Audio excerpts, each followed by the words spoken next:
from the government, and I'm here to help. Take a look, it's in a book. Some members of the use their platforms to push their own personal bias and agenda. Let's watch. Figure it out. Can you hear me? Yes, I can. Can you hear me? Yes, sir. Nice. Is it just you and I, or are we having your buddy join too? Matt just had some dental work, so I was like, dude, I am mortified of the dentist, the way that stuff is all medieval all the time. So it'll just be us tonight, which is even better. Yeah. I told him, I said, dude, they even keep like the Novocaine still hooked up to the same needle every time. You know, it's just that steel thing that goes in your mouth. I don't like that. I get it. No, I totally get it, man. Yeah. Yeah, this is a little bit of a more lengthy one, especially what just happened. I added a couple more slides just for text. Somebody who did watch it when I did it with Occult and Conspiracy, he literally just commented under one of my other YouTube says, "Isn't this exactly what you just said? That the only thing like left to look for is like a head wound, pretty much." And I said, "Yep." There we go. So people are appreciating it. Some of them are connecting dots. Other ones are like, "Well, he didn't prove anything by the end of this thing." So unless you're a Christian, a lot of this won't. Oh, it's gonna go. That's what I was trying to talk about with everybody else too. They were all like, "Oh, you know, you have this and you have all that, but you've called it a mortal head wound and all this." And I said, dude, it seems like a mortal head wound. Yes. And I said, I'll give you plenty of examples of other presidential people who have had assassination attempts against them, but they don't have scripture that equals what happened right behind them either at the same time, right. You know? Right. And especially in the head region. Yes. Lincoln died. This is the only one since then. Exactly. And Lincoln survived other assassination attempts, but they never touched his body, right? They shot his top hat. So it's like, that doesn't appear mortal. It doesn't fit the script, or even right? Where he got in, right? Exactly. But it's like everybody admits, everybody says this. And we can mention this again in the show, but it's like if he tilted his head like 2 seconds, a tenth of a second, he'd be dead, correct? Yes. Yeah. I asked my guy who was in the ER area of things, I said, question, if you were hearing about this, you didn't see what happened on TV, you're working in the ER, what would this be classified under? He said it would be severe, mortal, or code D. I was like, there you go. Well, how much more do you need? This is somebody who's in the medical field. Exactly. Like, I wanted to get his opinion. I'm like, what would this be classified under? And like you said, I was like, that's why I highlighted it. Somebody's like, yeah. That's why we're here right now. And it was, you could wait a little bit, but it was like, hold the phone here. What just happened? Okay. And you know, I'm not even going to cut any of this at all. Matt's not here. We already explained that. We're already in it. Brandon's going to keep going. We've actually brought him back because of everything. If you listened to the podcast before, we dove into a little bit, and I had something else that I wanted to do. It was along the lines of like secret societies, you know, but you look back into other things here, and then all this happened with Trump going down, and I was like, well, shit, man. You got to go with the iron's hot, honestly. Secret societies can wait. They're kind of almost even involved, you know, with anything that you want. Conspiracy theories. It's conspiracy theory. It's all one. It's truth. It's just how the other one was woven in eventually to make this giant quilt of, you know, chaos of our world. Exactly. I just had to make sure the screen sharings work, and I'm going to check volume because I have a few clips here and there. Everything should be going. You should be able to do whatever you want, and just like hear this? Yes, play what you want to play. And just like you guys know, on the last one, Brandon is just going to bring everything, so he's going to have the table. We're going to ask questions along the way, just like we always do. We like to party with it. So where did you go? There you are. All right. Share screen. Click on this. And it's like Matt was saying, in honor of Matt not being here, he instantly texted me and he goes, man, Holyfield win another round after Mike Tyson did him dirtier than that. And I said, you're right, dude. Well, I got a little something for Mike Tyson repost too. Both of them so controlled. Like they've done. Jeez. I'm like, guys, come on. It's too easy anymore. That picture I sent you earlier, his JD dance, right? He's already at the wall here. The yarmulke post. Come on. Sometimes I wait 2 or 3 days and then I compile and then I throw it all together. So when somebody's like, how come you're not doing it just now? I'm like, because of what I do. Yes. I sift out all the BS, or I get the most of the most of the most, and then I put it in one spot. Mm-hmm. So when I get the dissenting comments, I'm over here like, you know what? you're not patient enough to sit through a show. You're not patient enough to say thank you for me doing all that sifting for you. Exactly. Bye. And a lot of folks I'm just blocking automatically these days because it's dude, spiritual stress is Oh it's a real yeah. thing. Oh yeah. So yeah, like a lot of folks, as you just were saying, conspiracy theory. Oh, Bush was involved with 9/11.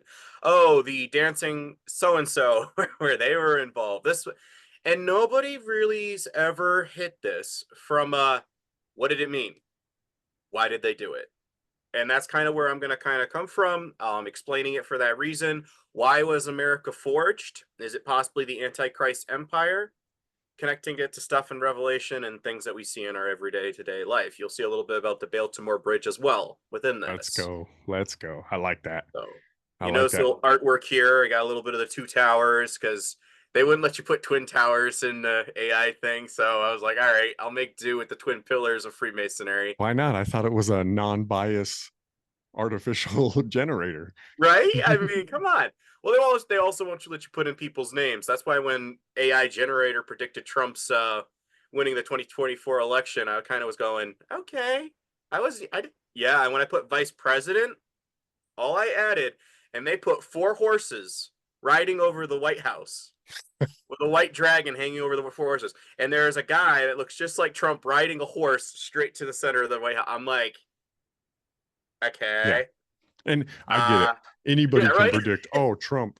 Yeah, anybody saw that coming. Come on, 4 horsemen over the top of the White House. Guys, Pay attention. But 365 days out of the year, we all know the Catholics switched it over to the Gregorian calendar, like what, 1540 something roughly? They say. Right. Right before the 1600s. Right. Some of this I throw out there because, again, I know a lot, but at the same time, it's do your own digging. I'm just showing you what I've dug up in between all of this stuff. Exactly.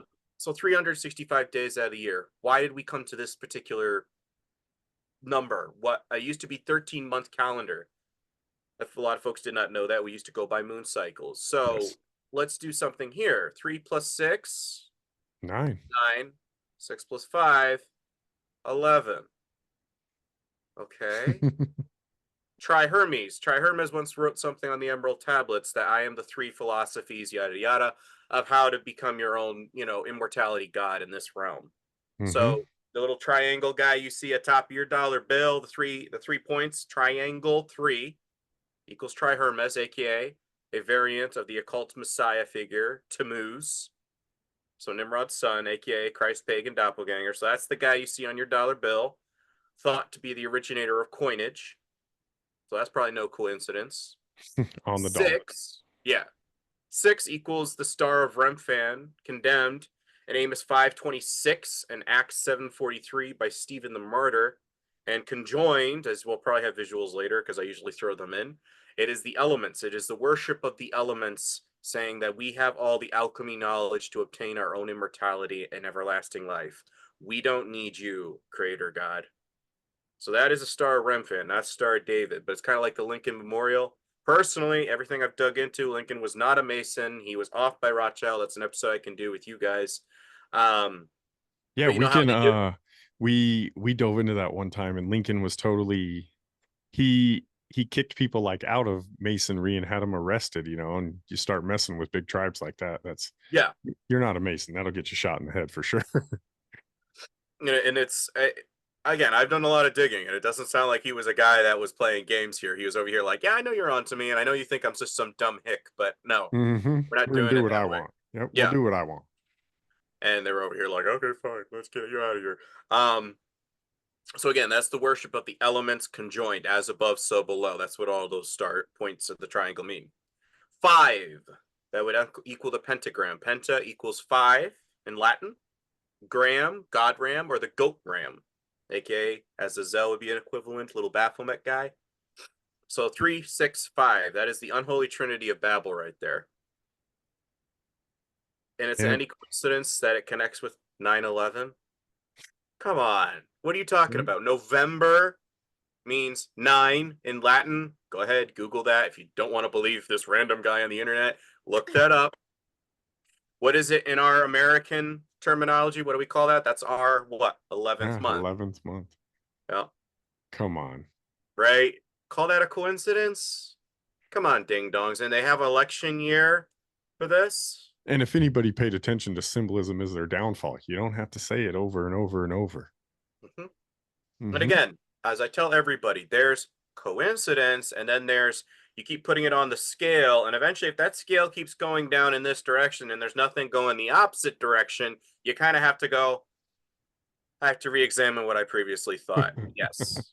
And that's what you should respectfully do, especially as a Christian. Examine if you be in the faith. If you're finally starting to see that patriotism is not what you thought it was, and you're falling for a pagan nationality ideology, then you might want to examine if you're in the faith. And that's why I do these presentations. Yeah. It's I mean, let's be real. Anytime something happens in the real world and then everybody starts tying it to scripture or saying Christ was involved, or this person is guarded by Christ, or this person is Christ-like, it's like, okay, well, we should dive a little deeper then. We should test the source. We should test the faith on that.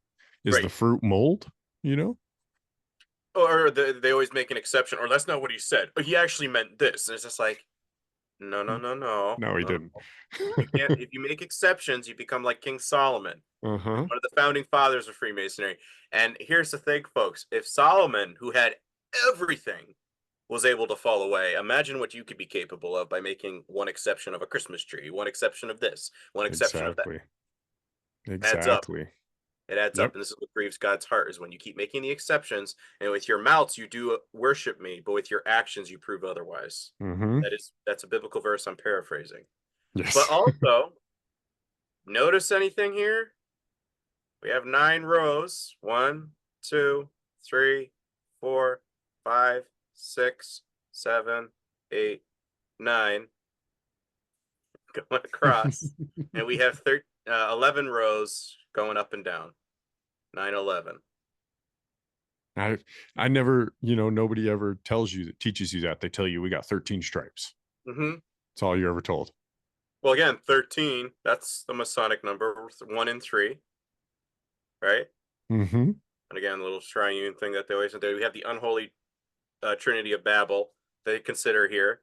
But Trump happens to have 3 sun god relics, and then he has Eros making out with Psyche up in his penthouse apartment. That's kind of interesting. 3 and 1. And then again, add it all together, we have the 13 stripes, as you just stated. So 9 plus 11 plus 13 equals 33. Get out of here.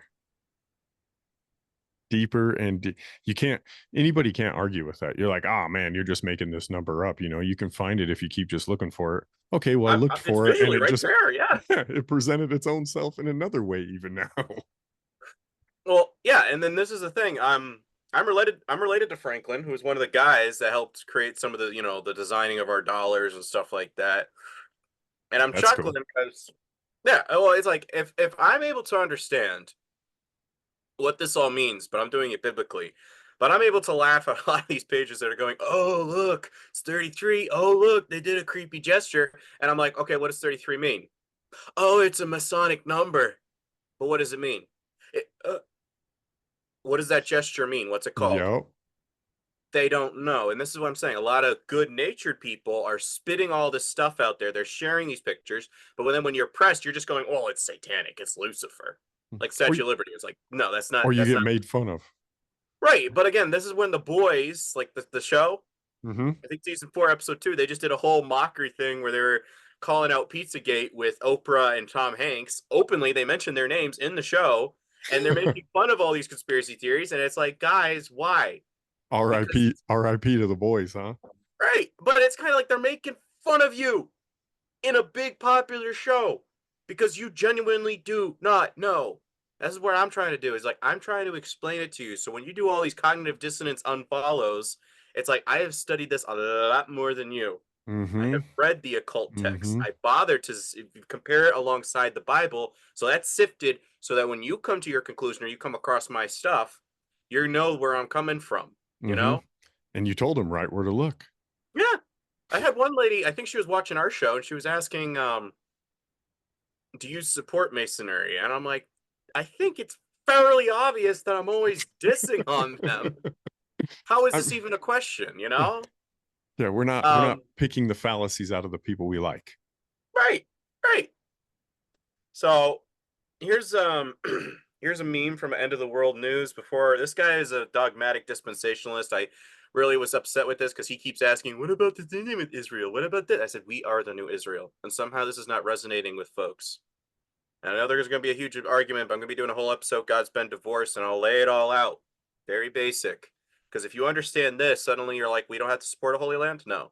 We don't have to do all that? No. So suddenly you dump half the stuff that's distracting you in this world. Why? Because you realize, as a bride of Christ, I'm basically cheating on God by doing all that. Christ's Yeah. body was the third temple.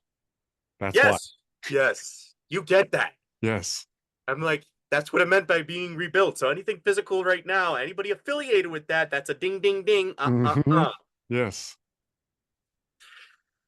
Anyways, but conspiracy theories in 1776 be like the Boston Tea Party was a false flag, which is true. The Sons of Liberty were affiliated with this, and Sons of Liberty, much like the French Revolution, wore Phrygian red caps, similar to a certain group still wearing red caps today. And that connects with Mithraic worship. Mithra is another variation of the Trihermes and whatnot.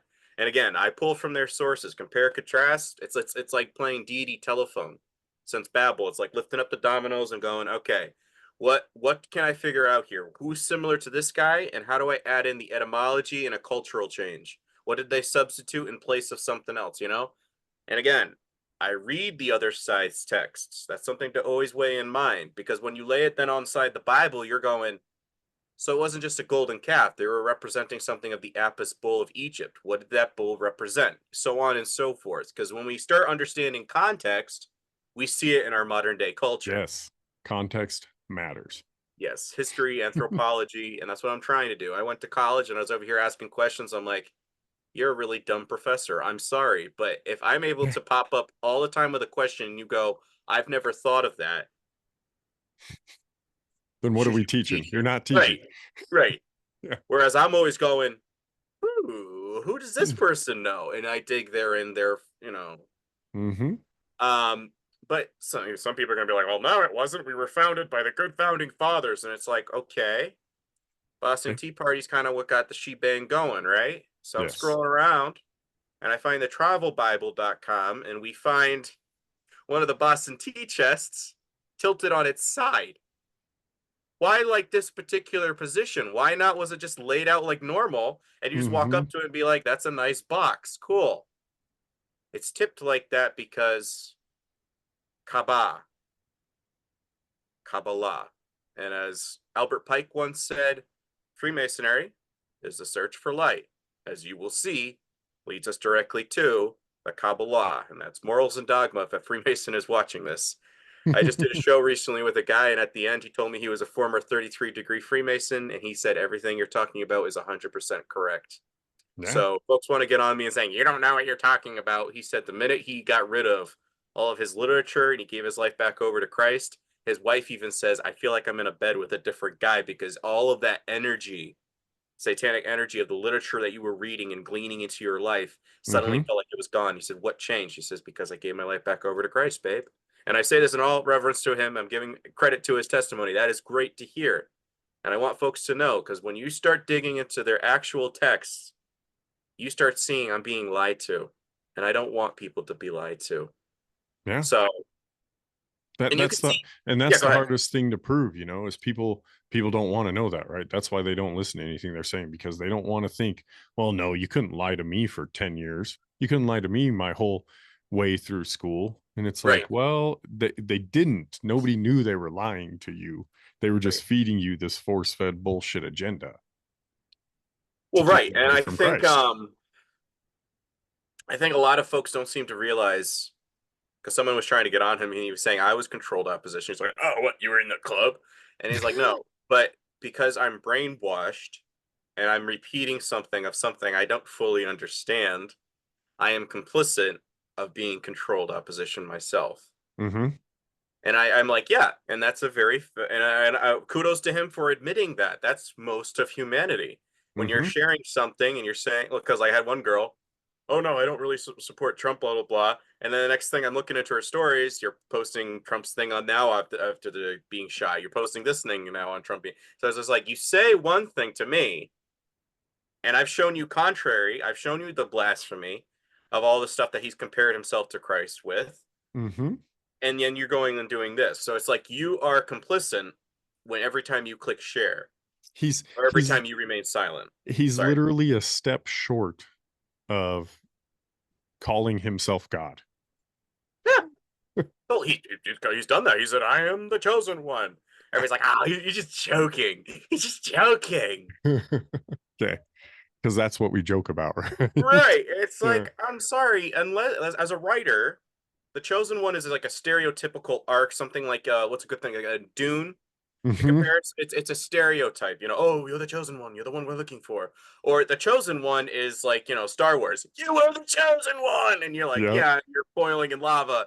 Yeah, You're found saying- out my own power. Don't care. right. Mhm. And I Mhm. think this is something that a lot of folks aren't putting into perspective, is that there's joking, and then there's you're starting to blasphemously take titles of Christ constantly. You don't condemn it. You don't rebuke it. You don't say, I have nothing to do with that. You're a little bit on the fringy side. No, you don't say anything. Instead, you share it sometimes on your social media. And on his social media, he shared him sitting next to Christ while he was on trial. He did. You'll run into the same people who will say, "Well, Christ or Trump didn't say anything like that," or "I don't believe in politics. I'm not even a voter. I don't even care about that." But Trump didn't say that. Mhm. It's like, well, I thought you weren't into politics. Why are you defending Trump? Right. Right away. Like what? Because exactly like you said, they saw something go off and they went, "Oh no, yeah, I'm definitely behind this." Or people who go out there and they go, "Well, yeah, now that he's shot, I'm all the way behind him. He must Mhm. he must be the good guy because they shot him." And I'm Right. like, come on now. They know what you want to see. Right. Well, it's like the false flag thing. What did we do? We now have the war on terror merged with our theology, so we can't even witness to a Muslim brother and sister. No. I had one guy, I'm sitting in a restaurant, and this group, they were wearing some hijabs, and they walked past us. He says, "Yeah, my dog was in the service. So he'd be chasing down people like that." And I'm looking at him like, hey, "Excuse you?" Why? I was like, dude, they're just coming in to have a meal, and what do you mean chasing down people like that? I says, They're not nuns wear holding those a freaking gun. hijabs all the time. It's the same thing. That's who created Islam. That's You know what I'm saying? that's what I want to say too to everybody that goes through all this. It's like, dude, go and talk to anybody your age. Nobody wants to sign up for war. Nobody's Mhm, going out there to start a war. It's these old people with these old ideals trying to confuse everybody to hold on to this old shit that they mhm. don't want people like Brandon Kroll talking about. For real. That's I get exactly what. censored like crazy. People say they're sharing my videos and it's blank for somebody on the other end. Oh yeah, So it's. it's like, I tried to that upload should our tell you last something. episode, and it took. I think I had to restart my computer probably 3 times before YouTube would just turn on correctly. Yeah. Wow. Oh Yeah, yeah. it's true. They've crashed shows before, It guys. is. And that's the thing, is like, if that's always happening, that's a consistent narrative with everybody I've done a show with. If that's a consistent narrative, that should give you a little ding ding that maybe this Mhm. guy I want to unfollow right now, as much as I dislike hearing what I'm hearing, he's got a little validity cred to him. The exact reason why they want to follow Trump for no education, right? Well, they're trying to censor him. Maybe I should listen. Right. Well, again, they play that trope, but then you look at who they're affiliated with. Like, you Mhm. guys could look up my bank account and stuff like that. We're down to like 200 something bucks right now. I'm not making millions. I'm not raking in something from a lodge or whatever program at lobbying, call it whatever you will. Speaks for itself. But Yeah. anyways, Kabbalah, we could do an episode breakdown specifically on BlackRock, but it's essentially Hermetic Order from the Golden Dawn, Aleister Crowley, sex magic. It connects with Kaaba, and inside they have a little statue of Allah with one fist, one leg, and this is based off of text within the Quran. As much as some folks want to diss on that, Allah was based off of it was a Turkish moon god known as Sin, and it migrated all the way from Turkey, aka Mount Ararat, and eventually it came all the way down to the Egypt's Nile region of things. I was like, that's very interesting. That sounds very similar to the Trihermes individual, the Emerald Tablets. So you're seeing the migration of Nimrod's family. And again, sin in Greek for Christians means to miss the mark.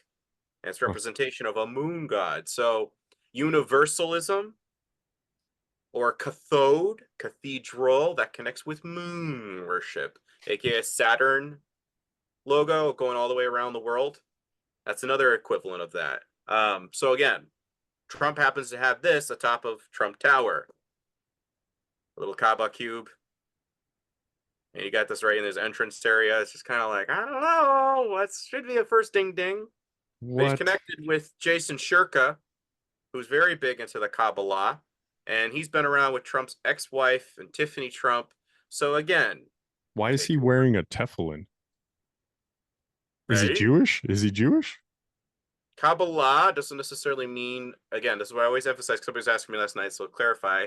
It's always an ideology, not an ethnicity. And folks won't ever want to get on that. I have a grandfather, 10th great grandfather, Hiram Paul, so don't go on that whole, oh, you're anti-no. We're talking about an ideology. This is within Freemasonry. This is Sufism and Islam. So yes, you can control groups like Hamas. You could control a group like ISIS. Why? Because you have a brotherhood of higher ups, like you just said. They're always sending out the fighters to do the things that they want them to do.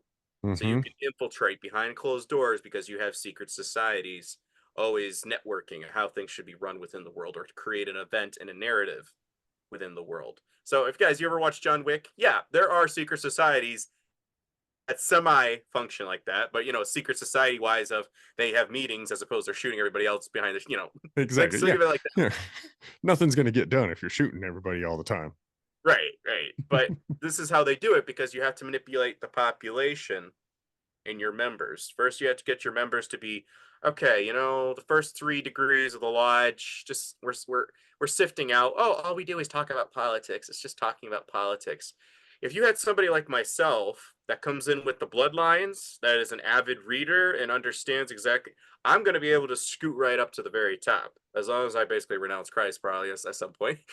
But just, you know what I'm saying? Because why? Because you understand, so we can kind of scoot you up the bars a little bit faster, and then we can give you a contract deal in Hollywood and whatnot. That's what I tell folks. I would probably do very well in the occult or in Hollywood. Why? Because I understand how the systems run. I understand symbolisms. I understand metaphors, and I know what you want on the big screen. Do I want to sell my soul for that? No, thank you. No, thank you. Your dog and pony show doesn't mean that to me. Right. But again, the Knights Templar, it's a Masonic order. Again, you can look this up. This is basic wiki. If you want to go on, like, was it Gaia TV, they have a couple of documentaries, and it'll explain how the Scottish Rite of Freemasonry basically split after the Knights Templar was disbanded. Excuse me. One group went into Scotland, the other sought sanctuary within Portugal. I don't know how I feel about Gaia, right? I take them with a grain of salt. I'm just throwing it out as a potential documentary. I don't mean take everything in. I'm just saying, even with some things that I share, I totally. But like you said, both sides. You got to have the info from both sides. Right, like with John Oliver, he broke down Project 2025. Doesn't mean I do like some of his centrist stuff where he goes after a company. Do I like his liberal leanings and bashing on God and abortion? No. Same thing with like George Carlin. You have John Oliver has he's on cable TV, isn't he? He did that on cable TV. He's on HBO, and yes, he is in the club. I have a couple of the photos where he's doing the one eye thing and all that. But again, I as somebody who's a centrist, I once in a while can tolerate something like that because, again, I'm smart enough to actually know you're in the club, but this is also some interesting trivia. Oh yeah. Regardless, yeah. So he's seeing who he could trick. Right. And again, some people aren't smart enough to go, Alex Jones, he predicted everything. He's also lying to you very blatantly. And sometimes the thing with a false prophet is they give some truth, but they also mix in a couple of lies. So some of their guests, and some people are like, oh, he's been on him, so he's got to be controlled opposition. Not necessarily, because somebody could actually be the real deal, but they're over here just thinking publicity. Oh, wow, this guy's pretty popular. I go on his show and get some, So you have to also take that into a grain of salt and accounting when you're assessing all this. It's part of it, right? If I feed you enough bullshit, it's like the boy who cried wolf, right? I'll give you enough crying wolf when I feed you the real story. you're going to question it too, and you're not going to believe the real truth either. Right. Mm-hmm. That's what's so dangerous, because that's how you reel somebody in. It's like you keep feeding this wild animal, and they keep coming closer, Eventually, you snip in a little rat poison. They were trusting you. You Yep. built that trust because you gave them good food for so long, and eventually you just go. So you kind of, No, think that about would it never yourself. happen. That would never happen. Oh, right? Yeah, no. The doctrines of Freemasonry are influenced to a great extent by the Roman Catholic doctrine and history. In 1754, the first 25 degrees of the Scottish Rite of Freemasonry were written by the Jesuits in the College of Jesuits in Clermont in Paris for the purpose of restoring the power of the Masonic York Rite hierarchy known as the Order of the Knights Templar. The Knights Templar was an organization founded in 1118 AD. The Templars received papal sanction as a Catholic order of the Poor Knights of Christ in 1128 and were recognized as the first Roman Catholic crusaders. The Templars were known as the Militia of Christ. Jewish, and again, not an ethnicity, we're talking about Kabbalah U tree, which is connecting with Christmas trees, as I did in King of the U's, if you guys want to go watch that. The Jewish character of the Catholic rites of Freemasonry cannot be understated. As Albert Pike explains, Freemasonry Doctrinal Bible of Morals and Dogma, Freemasonry is a search for light that leads us to the Kabbalah, as I already stated. So, a lot of folks don't seem to realize when you're reading some of this stuff about the Kabbalah, it sounds an awful like this son of perdition that we read about, kind of this, archaic type of crazy person that comes up from the abyss, and we're just kind of like, all right, whatever. Because it sounds really hokey, but when we look into the occult text, it's like, oh, is it this guy you're talking about? Is it this guy? So let's take a look. Take, for example, the celebrated rabbi known throughout the Jewish religious world as the Gaon of Vilna. It was he that taught the Kabbalah's doctrine that inside Judaism's vaunted tree of life, there resides a great and sacred serpent whose masculine name is Leviathan and whose feminine name is Melkut. It is this sacred serpent of the Kabbalah that teaches that this is the coming messianic age shall rise from the abyss to conquer the Gentiles and exalt God's chosen, the Jews.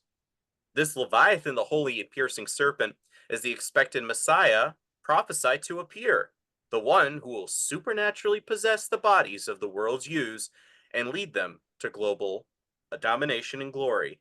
This strange doctrine, accepted by the vast majority of today's Orthodox rabbis, also makes the bold claim that the Jews are a holy race of wise and virtuous serpent beings.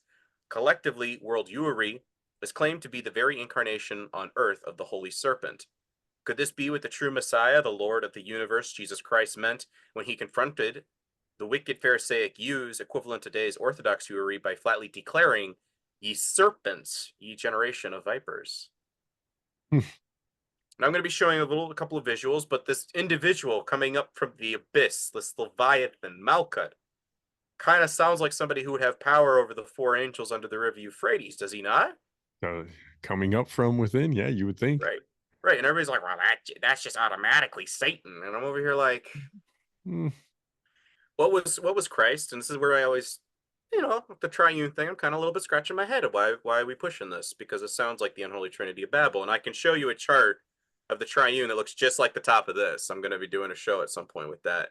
But I'm like, kind of looks just like this thing with Nimrod's family, whereas it's a father and son. Old Testament, my covenant, that's my word. Word became flesh. The fulfillment of the word, all the prophecies was fulfilled via Christ, okay? So basically, my word is my bond. That is immaculation. And all the things I've said in the past, it's now being fulfilled. Physically, it's being fulfilled through Abraham's line, David's line. Fill out all the blanks of the genealogies. Spiritually, it's being fulfilled by my word, just like I created the universe with my words. It's now being fulfilled via my son. So as later on says, no man comes to the Father but by me. Through me, yeah. He is antichrist who denies the Father and the Son. Why? Because it was Christ, his son, who drew his breath. God so loved the world that he gave his only begotten son. Is he ventriloquist? Does he have schizophrenia when he's saying, "This is my beloved son, in whom I'm well pleased," up in the sky, and Christ is being baptized? No. Are you telling me that Stephen the martyr already had a rock to his head, and that's why he saw Christ and God? Christ standing on the right side of the throne? No. No, he saw Christ. Right, because here's the thing, folks. In Masonry or Kabbalah or whatever New Age definition, your God is created in your image, and it could be whatever name you want. A sovereign being, a deist viewpoint of the world, much like our founding fathers. Fill in the blank with whatever God you want. That's fine. Don't acknowledge the Son. What? That's when Noahide laws comes into play. It's just like, yeah, it could be any God you want. Don't acknowledge the Father, Son. Any God but that one. But he's the triune. Yeah, we can go triune. That's fine. Because suddenly now you have a confliction. Because when you acknowledge the Father's Son, this is what get the Pharisees going, tearing their robes and whatnot. Why? Because according to some of their texts, and you can pick this up in a book that is meticulously cited by Edward Hendry, Solving the Mystery of Babylon the Great, that rabbis from old times to now, they claim to tutor God for 1 hour per day. God comes to them for tutelage. What? They know something he doesn't? Right? This is who you're supporting. This is the one where they have his little song because Jesus is a bastard. Yeah. Yeah, I have a clip on that. This is who you're condoning with your dispensationalism. I work with a very strict Jewish person too, and he tells me that all the time. Oh, what did your magician do this time? And I'm like, come on, man. All right, I get it though. Well, again, magician. Christ was always doing the opposite, because here's the thing, folks. From an angelic perspective, they don't know who Christ is supposed to be. They know eventually he's supposed to show up at some point. Even the fallen Nephilim, they're over here, you're son of creator God, not this the council. You're son of the creator God. Yes. But you're not supposed to be here just yet. Yes, I am. But that's not for you to talk about right now. Go into that, those pigs over there. What's significant about that is that they understand roughly when they're kicked out of heaven, they have a celestial blueprint that they're supposed to be a savior figure. Do they always have everything down pat? No. Can there always be, things thrown in that they weren't anticipating? Yes. But they have a rough blueprint. So what are you going to do? I'm going to create a doppelganger. It's going to sound just like him, but it'll be for man's create. So again, this is where we get the foundation of, well, it sounds like this guy that Christ was based off of. Well, that sounds just like their story. In contrast, what you always see with God, he's always saying, all right, Moses, throw down a staff, because they want their Caduceus staff from the Tri-Hermes, Nimrod's son. Give them their Tri-Hermes staff. Boom. What's God's snake do? Eats theirs. You guys want to still worship this Caduceus staff ideologies while we're out in the wilderness? Okay. You guys are going to get bit by snakes. Yep. And if they don't look to the bronze serpent, then they're going to die. Because why? The bronze serpent, I'm mocking you guys, because he's what you want to look up to a Caduceus staff. I'm mocking you at putting up a bronze one. And what we eventually get right before John 3:16, we get verses, was it 14 and 15? Just as Moses lifted up the bronze serpent in the wilderness, so shall the Son of Man be lifted up. Mm-hmm. Isn't it weird that a cross is also one of the symbols of Tammuz, Nimrod's son? And he defeated that. So there's him up. Right. And you have to understand, from the demonic realm, they're over here going, are you kidding me? We have worked centuries on this. And he beat us at our own game. Mm-hmm. Yeah. So this is again why I like the line in Narnia. Don't recite the dark magic to me, witch. Yeah, I was there when it was written. I know what that means. I know you wouldn't mind putting a higher stakes candidate on that altar. It's really cool when you look at it from that perspective. But anyways, the Kabbalah doctrine, and again, here's the serpent. As the holy serpent resides within the tree of life, the serpent is the guide to each you, and collectively leads each Jewish nation from the abyss upward into godhood. Inside the circles are the names of the Kabbalistic deities. Jews often pray to and have mental holy sex with these Judaic gods and goddesses. Find it very interesting that it looks very similar to the Sheol serpent when you're looking at the firmament perspective of things. Very interesting, I find, because there's one of the rumors that Nimrod's wife, she got upset with Attis, aka Tammuz, variations of the story. When she tried to go to the underworld, she failed. She comes back, and who's sitting on her throne without even weeping? It's her son. And she's like, you weren't even mourning me? Nope. So there's a deal that went down, allegedly. There's a deal that Alleged. allegedly went down saying, I'll give you my son, firstborn, and you can use him later on as your own avatar. So Satan's avatar, where we get the Statue of Liberty and all that stuff, because everybody's like, oh, the Statue of Liberty is Satan. And I'm like, no, it's not. No, it's not. Helios, Attis, it's more Satan's avatar, because you have to understand, just like God sent his son, Satan has to have his own fleshly avatar. This is what 9/11 is significant. This is why I'm going to try to explain to folks. Yes, George Washington was a Freemason. Don't take my word for it. You could find it here at the Masonic logo, George Washington Masonic National Memorial. It's just in the writing. Writing's on the wall. No big deal. The Washington Monument is a giant phallus. I think my biggest irony that I have to laugh at, father of a nation, and he couldn't create any kids himself. Yeah. Yep. I think God had a little moment of irony laughing at that one. Oh, he's made a point with all of them that thought they were greater than him. Yeah. It's like, you know what? Go ahead. Yeah. We'll see. I'm showing this because I have a slide, especially because I just updated it, but you're going to see where I make note of this. America was known as the land of the feathered serpent, or as Tortoise Island, and that would include Mexico and Canada with the Tortoise Island bit.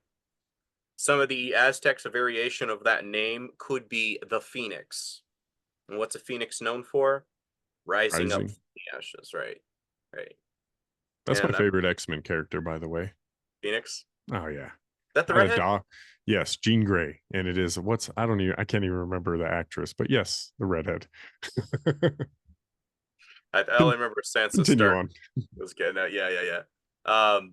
But I find it interesting. Serpent, when you look into a lot of the stuff of the Kabbalah or the Sufism, and you look into the symbolism of this is basically Nimrod and Semiramis. And this could be the all-seeing eye. So this would be Hermes, aka little wing-sandaled guy, aka Tammuz, aka the sun. So basically, this is the symbol of incest. Nimrod did his own mom. You're wondering where the plot for the Back to the Future movies came from? Yeah, my mom's attracted to me. Great Scott! Yeah, well, this is where that came from. That's such a weird plot to have. It had to have come from somewhere, right? Well, then you watch the second one, the Twin Peaks and stuff like that. That's the Twin Towers.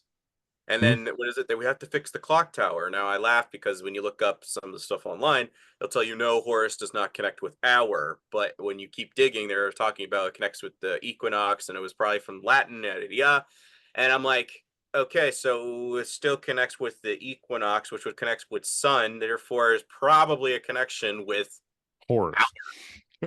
And the clock tower. Again, hour, 12 from 6, 6, 1 from 7, 6, 2 from 8, 6. You go all the way around your clock, it's 666. Come on. So we need to say the clock tower. When Marty comes speeding back down the street, it creates like a line of 2 11s. And when you looked up to the side on the sign, it was like 9/11. He's like, where have you been, Marty? I've been to the future, Doc. Before 9/11.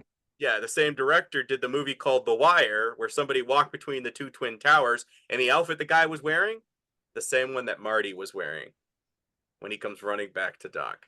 Get out of here. Yeah, you watch it. The movie The Wire is directed by the same guy, Serdakis, whatever. I've heard that stuff this whole time, but I had no idea. Oh yeah. And I'm over here going, guys, they know what they're doing, but they had to subtly infuse it because it makes us numb to it.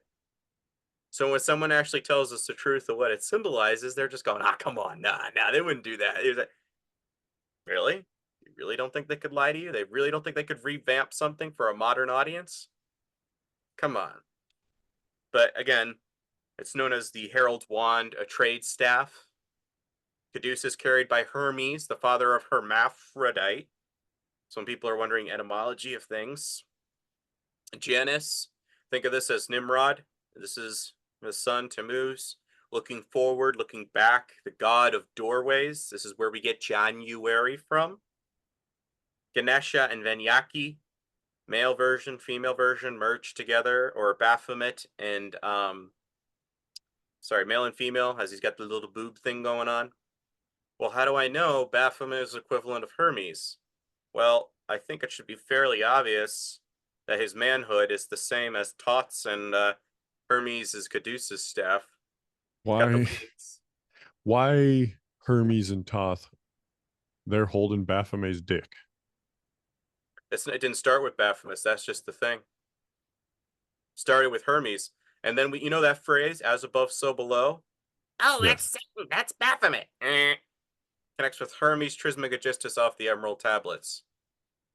So when we're hearing, oh, alchemy, they're worshiping this hermetical alchemy. They're worshiping this goat shepherd god guy. Why? Because it's hermeticism. This is what Freemasonry worships, right? And so that's who they're actually worshiping, is another form of Hermes, another name. Weird, right?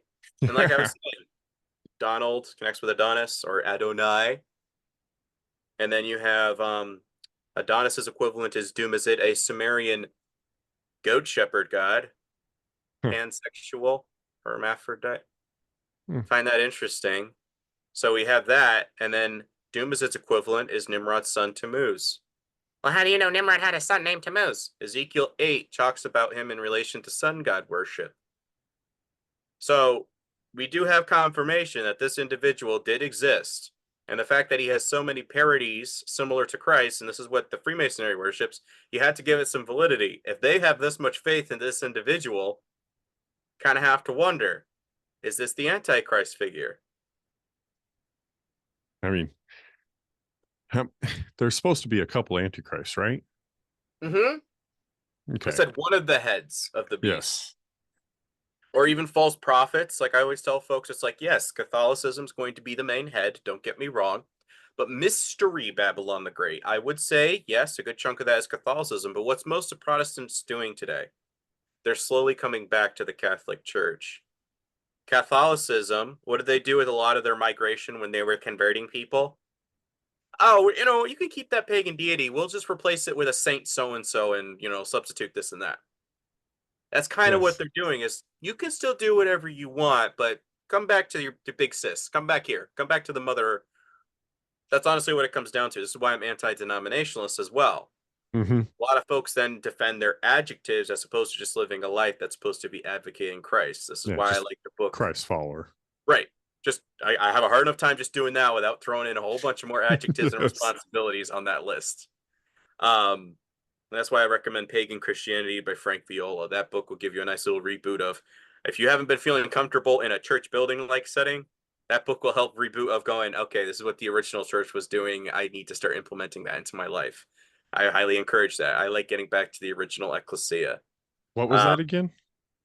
Pagan Christianity, ? By Frank Viola, Viola. Okay. Sweet. I'm going to type that in. That's the top 5 reads, that and Bloody Zion by Edward Henry. Those 2 books will get you really caught up with, this is what's going on in the world, this is what's messed up with the church. The Egyptian god Apis or Osiris. Some of the variations is that when Nimrod died, he was reborn into his son Tammuz, regeneration, reincarnation. This is what your Kabbalah Christmas tree represents, is everlasting life and immortality of coming back.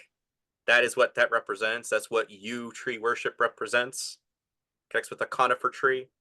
And don't take my word for it, because like we just said, Back to the Future, the character Biff Tannen was based on Donald Trump. That's a Google search. Easy enough, will pop up. The writers will admit it. Biff Tannen, Hiram Biff, one of the guys that helped build King Solomon's temple. Tannen connects with conifer tree. Oh, Tannenbaum. You might have heard of that before. Come on. Yeah, and that was based on Mr. DT. So we should be looking to Back to the Future. Yes. From a Babel perspective, absolutely. Wow. I mean, even the name of the car, I'm sure there's probably some kind of etymology as to why they chose that particular mark, make, and model if we looked into it. But again, Apis bull, Egyptian god Osiris or Apis, looking forward, looking back. Always equivalents throughout different cultures, but always the same ideology behind it. So again, when they were building the golden calf. This is what they're doing. They're literally having a wedding ceremony, a ketubah, which the contract is written on stone, saying this is what I'm going to offer: protection, provision. You're going to be my bride. But what do they do on the honeymoon? They play the harlot and they worship the Apis bull, which represents strength, virality, and a reigning monarch. They built a bull idol when Moses came down from the mountain, even, right? This is what's going on. It represents the Apis bull. And it's like, God's like, are you serious? On my honeymoon? Yeah, what'd I just tell you? And again, somebody like Moses, who used to be a prince, he knows immediately what that represents. Immediately. I'd be pretty flaming mad too. Yeah. Again, like I said, with the Caduceus and the Son of Man lifted up in the wilderness. You notice anything with Washington and Baphomet? Shirtless. That's one. But also doing the same pose as they have him depicted here. Yeah. Here's one image of Baphomet sitting between the two pillars, ironically, with the all-seeing eye over his head. All-seeing eye of Horus, as some might know it best as. Some say Osiris. Some will say it's Thoth. Sometimes it varies between left and right eye. A lot of people think it's what is it, Ra too? Yes, all-seeing eye of Ra. Egyptian Again, there's Ra, many of them. Helios has an all-seeing eye, and I'll show a few. Yep, we didn't forget you guys either. No. And I always try to show that, because if you understand the core, you're like, oh, so this goes to several deities. What's the key common element here? And that's what I try to show people. And I like that too, because you always run into the argument where people are like, well, what about this stuff that was written older than the Bible? And it's like, dude, the Bible was the beginning of time. They just didn't write it yet. These people are trying to pervert it. Right. Or add a whole lot of more decades and stuff like that. That's why the story's always the same. Yes. Right. Nobody wants to hold on to that, though. They always think it's the same person. It's like, well, if I brought all of you into a room, you all would argue over you wrote it first too. Mm-hmm. So what really is the argument? Right. I think the main argument is who's the one that's still the top dog to this day. Regardless of all that, like, who's still going? And I think this is what some folks don't realize, is that after Babel, they don't have a common language, but they have sign language, this kind of stuff, symbols. They may not have the same linguistic abilities, but they still understand the occult aspects of things. This is how they speak to each other. This is how the world is slowly being reunited under a Tower of Babel 2.0 ideology for a new world order. And folks are supporting it when they don't speak out against it. Folks are supporting it, when they turn a blind eye to blasphemy. That's where we're living in right now. Mm-hmm.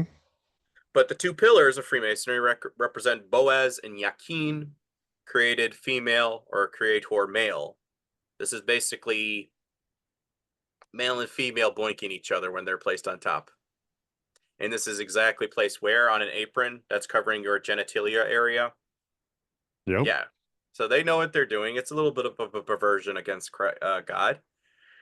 And now you have these two pillars. You have people on crosses, again, which would connect with Tammuz. And see little triangular things here. You have that connecting with the three philosophies of Hermes. You have Thoth here with the crescent moon and the sun, which is, if you're looking off the emerald tablets, the sun is father, the moon is mother. So that's Semiramis, aka Queen of the Heavens, and the sun would be dad, Nimrod. And then you have the Kabbalah cube, and again, a triangle on the right side with a cross sitting right above it. Matt, perfect timing. How you feeling? Decent. Good. You look so jolly. We talked a little bit earlier about the medieval dentist. Dude, that would, dude. And what do you do? Like that or die? I mean, those are your options. I mean, go to the medieval dentist, get it pulled with some pliers, and probably get drunk beforehand. I mean, yeah, whatever they did back would then. Be about the only thing you could do, right? You're on the street. They just yank it out then. We are so ladies and gentlemen, Matt is back now, feeling better. I don't even know if he felt bad, really. I'm so terrified of the dentist. I've never even had a root canal. But dude, good timing. We are getting ready to roll into fucking the 9/11 ties here. Gotcha. And we're in shit you like right now. So Coronation Okay. day for the Antichrist. yes, Okay. sir. Leave it on and continue, So, Brandon. again, the two pillars, you might see it if you're an American on your Social Security. Mm-hmm. Remember, between the two pillars, we have this falcon, bird of prey. Falcon or a hawk, an eagle is one of the symbols of Hermes. Hermes, call it what you will. And Hermes was actually one of the gods that was known to occasionally be the trickster god that would escort souls to hell. So I find it interesting that he's right between the two pillars of Freemasonry. And we're Putting so signing. much faith. Yeah. Okay. So, It makes me feel a lot better about my Social Security card. Let me tell you that. oh yeah, Right. right. Like I feel like we've gone through multiple iterations of money. But my great grandmother's Social Security card probably looked like that. Probably. Oh, But yeah, how many different dollar bills have we had to try to like, make it so you can't counterfeit it and all sorts of stuff. But Right. yeah, Right. it's interesting. your that faith you're into just the- like so set on that design, you're gonna stick with it too. It was just Well, your again, soul. what was it? I think isn't Thessalonians when they cry for peace and security? Materialism. That's ultimately another aspect of Antichrist, is focusing on the things of this world, not on things above. So when folks are going to be like, well, I got to feed my kids. I got to do this. It's just like, Yes. really? Remember, Jesus said, I am not of this world. Right. And that's what a lot of folks don't seem to understand. What they're voting is it's like you're putting more faith in a temporary physical thing as opposed to, you know what? Christ didn't enter politics and he started changing a whole empire. Mm-hmm. This is why they called Paul at top of Mars Hill. They're like, okay, people are leaving the temples. People are not, no longer buying idols. What's this new philosophy, Paul? Come, tell us of the hope and faith that is within you, like it says in 1 Peter 3:15. This is what it should be for Christians, but they keep putting it on another lesser of two evils candidates and your pastors to fix the world, as opposed to getting up and doing something yourself as the ecclesia. You should be emboldened to do so. So, again, black and white floor, and we have through the door the Kabbalah tree of life, very similar between the two pillars. So you see a little similarity of all that being put together. This is the sign of Hermes. It is hermaphrodite. It's also the symbol for trans, like we just did in the last episode. Mm-hmm. So I find that interesting that that's right over the door, and we're having a movement, especially now in this day and age. And then you have the Star Remphan on the door. Again, I'm getting this off of their pages because it's like, well, thank you for fulfilling exactly what I've been trying to explain to folks. Yes. Kether, you'll find, is at the very top of the Hermetic Kabbalah Tree of Life. Translated into Masonic Latin, it is known as corona, a spiked crown. What did they put into Christ's head? An inverted spiked crown. What's their Messiah figure? Attis, Helios, an outward spiked crown like the Statue of Liberty. Yeah. Like coronavirus. Mm-hmm. And something I find interesting, like I said, Holy Spirit, Godfather, Christ's Son, you see that on this Kabbalah. That's why I'm kind of a little bit worried about this whole triune aspect thing that they push, because it's like, why do we have that in Christianity when that looks very similar to the unholy trinity of Babel tree of life here? That should be a little bit of a, because it's father and son.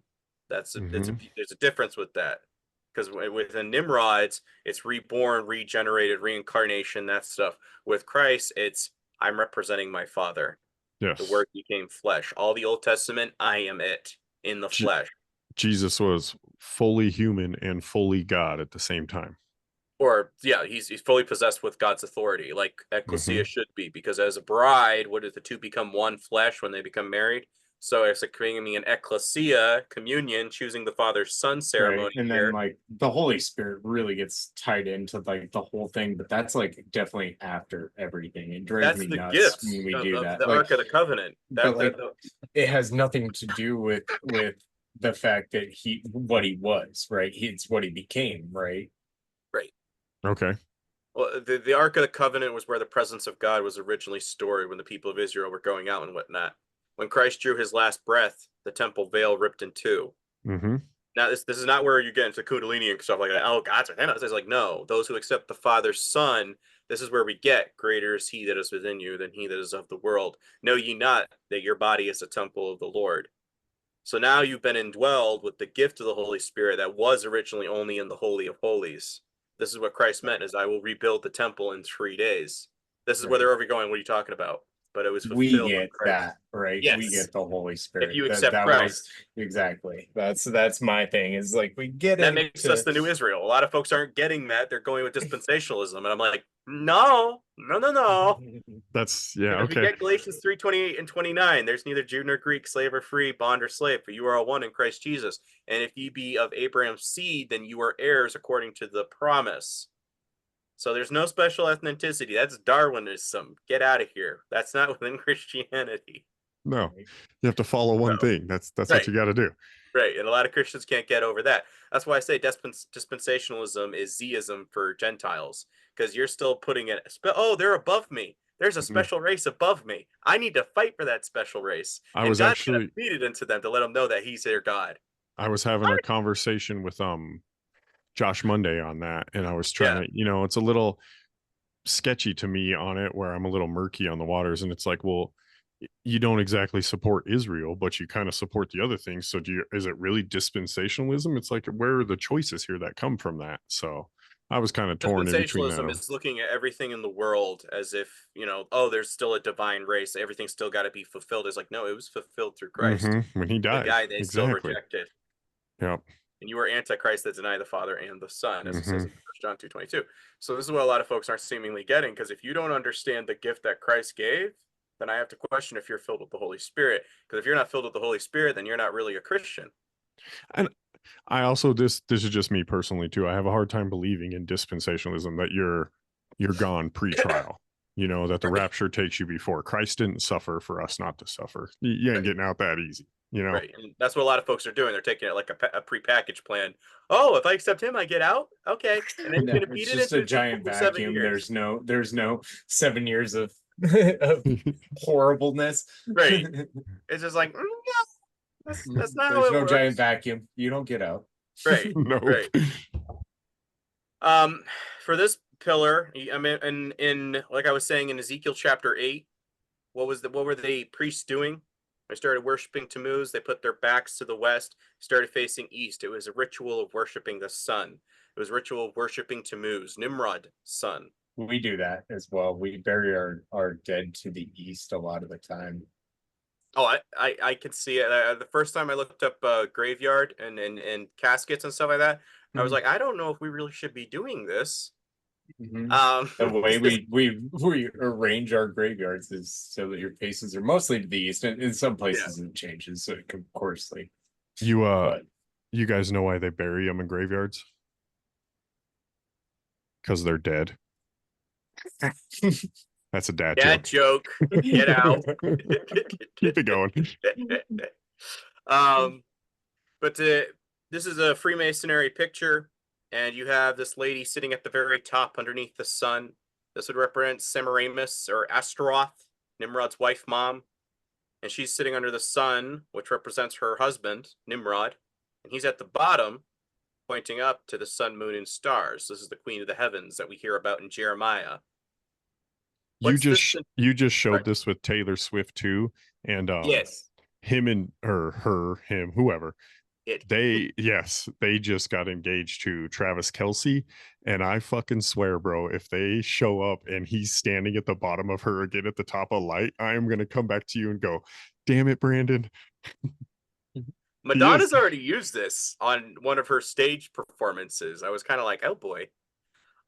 This individual in the middle, he's doing that classic earth pose, as above so below, pointing upwards like the Statue of Liberty.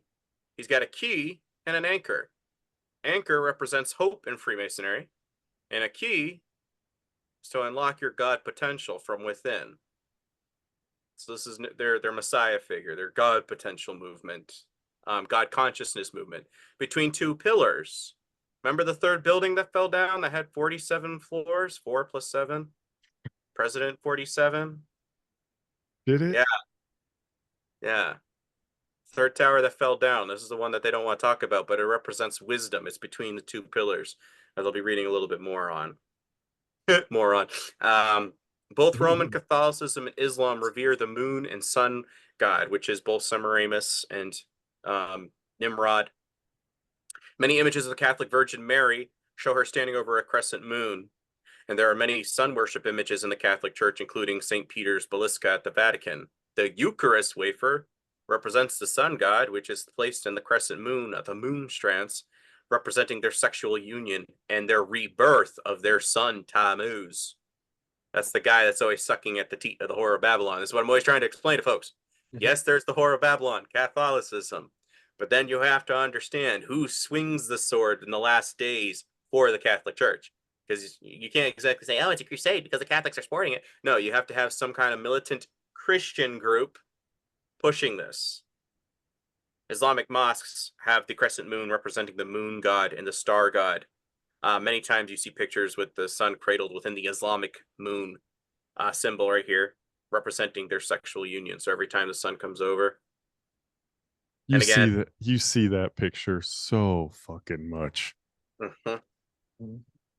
And this is the thing, folks. It's like if it's all over the world, and you start unraveling the symbolism between religions, you start going, what was the core origin of all of this? Because I got a question. And when you find out that Catholicism was created by crypto use for Gentiles, just like Freemasonry, and that was based off of Sol Invictus and Mithraism in lore, and then you understand that Catholicism in turn created Islam to have an excuse to go into the promised land and do all their stuff. And today, modern rabbis are calling Islam the broom of Israel. So send them in, have a problem, we fix problem. That's kind of sick, but they're using millions of beautiful people, and we're getting this Islamophobia. It's just like, yeah, well, here's the thing, folks. It doesn't mean we can't witness to somebody that's being misled. It's just like Catholicism. They're being misled with some ideologies and some core doctrines. But does that mean we just throw them out, the baby out with the bathwater? No, we still try to witness to them, because that is what we're called to do as celestial ambassadors of heaven. We're supposed to recruit and try our best. If it doesn't work, too bad. Christ wasn't able to reach everybody as well. But we have to try. That's what we're supposed to do, is use the talents and at least try. Don't be the guy that says, I did it because I was scared and I didn't know how to do it. No. You got to try. In addition, the pillars may be seen representing the two out of the three pillars of the tree of life, the Jewish mystical symbol of the creation of the universe. The names of the three pillars of the tree of life were often seen as strength, wisdom, with the third pillar being harmony. And again, wisdom, ascension, God consciousness, the third pillar, third building that fell down. Thus, when a candidate passed between them, he in essence becomes harmony and enters a life in which the spiritual dominates the physical. 2 Chronicles 17 states, behold, he has raised up the pillars before the temple, one on the right hand and one on the left hand. One called on the right is Yakin, and the other on the left is called Boaz. The equilibrium states the third pillar. One is in the middle, and esoterically represents man or mankind. It will signify the union of the Shushkama and the Kundalini. This sacred marriage will create a radiant throughout the human body, filling it with the divine light. It is then that humanity will become the third column. The Kabbalistic teachings, the pillars of the Sephiroth and the Tree of Life, and the symbolizes mercy and severity. When interpreted Kabbalistically, the name of the two pillars mean, in strength shall my house be established. And the splendor of the mental and spiritual illumination of the high priest stood between the two pillars as a mute witness to the perfect virtue of equilibrium, and the hypothetical point equistant from all extremes. Thus he personified the divine nature of man and the mysterious Pythagorean monad in the presence of the duad. Yeah, I think that's enough there. But the column of the left, Boaz, has three globes suspended from it, which are the feminine receptive potencies. It is acknowledged that the three pillars are ultimately united through Malchut, which is the very bottom here, Malkut, Leviathan, in which all the powers of the superior worlds are manifested. The teachings of the Tree of Life are very heady subject, and to understand them, one must study intensely. Not really. Just look at your Bible and you'll see who this is. This is the son of perdition that unites all mankind. And like we just said twice before, Freemasonry search for light. man achieving light, wisdom, all-seeing, God consciousness. What do you say to the people that think Obama was the son of perdition? What disqualifies him? Again, I could be wrong, but the thing is, Trump has a lot more affiliations with 9/11 as opposed to Obama. Obama also had to ask permission to become president. As I was watching in one documentary before, he had to go over to a special place over in Europe, and they basically gave him his blessing. So I don't think as somebody who's higher up in the club would have to ask permission. When yeah, I don't even remember any ties to Israel that Obama had. Yeah, well, I think he had the Islamic prayer mat behind him. I don't think Obama is that high up the food chain, whereas Trump, he's got Kabbalah, he's got a Jesuit teacher background, and he's got a 33-degree Freemasonry. So the fact that he got all three kind of gives me a little bit of a, you're very well versed in all of the avenues of this whole group. Okay. And that kind of gives me a little bit of a, kind of wonder if you're higher up the food chain than others give you credit for. Well, there's there's a lot more also, evidence to look at if you got 3 of the top categories, right? Yes. And he's also in charge of the World Exchequer Bank and the Vatican Bank. What does that mean? He's in charge of all that money. That should be a huge red flag. Roman money. Especially him saying that he wants to team up with Musk, and that's more than a plethora of articles will show that he's trying to team up with Musk with explaining basically Bitcoin to him and how to unite that into a currency aspect of things. Let's go. Let's go. If you ever play hopscotch, dot, out, in, out. So they already have us playing that little game as we're kids. Hermes, like I said before, in the late, this is equivalent of Nimrod's son. In late 6th century BC, Hermes was portrayed as having a staff known as the caduceus, as we saw a lot during 9/11 and 2020. This was a symbol of peace, and it was meant to demonstrate the herald Hermes, who is the inviolable deity. Originally, the caduceus was a rod, or simply an olive branch. Note our eagle that has an olive branch in one of its clutches. These were intertwined with garlands, aka corona, crowns, or ribbons. Later, these became serpents and the iconography of Hermes. The caduceus was shown as a winged intertwined with 2 snakes. This was the symbol of the speed of the herald of the Olympians. The snake was a highly symbolic in the ancient world and may indicate the divinity of Hermes. Over time, the staff became to represent all the trades and the professions associated with the gods Mercury and Hermes, which are synonymous. It was also used to symbolize the planet Mercury in late antiquity. Hermes was believed to have invented coinage, so his staff is often used as a symbol of commerce. Considered a great orator, Hermes and the caduceus became a symbol of orators. They told us the olive branch was peace. We were extending an offer of peace. Yep. And perhaps maybe it did mean that at some point, but something I find interesting, he's affiliated. Where has that ever been peace, though? When has America's symbol ever been fucking peace? Ever. It's like, Hey, we're show here us to our have most peaceful creature. Yeah, an eagle. Here you go. Did you see the meme with how Americans see the U.S. and it shows Superman and how our U.S. actually is and it shows Homelander? I was like, I can't argue with that. We're here to liberate you. Don't do us like that. Yeah, my dad's in town from Panama, and we were talking about that. I was like, the rest of the world is like, don't go to America. You guys are messed Dude, up. they think it's dangerous here. Like the way that the news portrays everything, like guns are just jumping off of shelves and killing people now. So, like, I mean, they are sometimes. I don't know. I hear gunshots dude, probably once a week. The dude freaking bought bullets the day of. Yeah. Oh, the yeah. day of. Like, well, I mean, let's be real. We all know they let him shoot at that guy. Come on. Oh, 100%. 5 times. Yeah. Yeah. You'll never guess his religion. Jewish. Mm-hmm.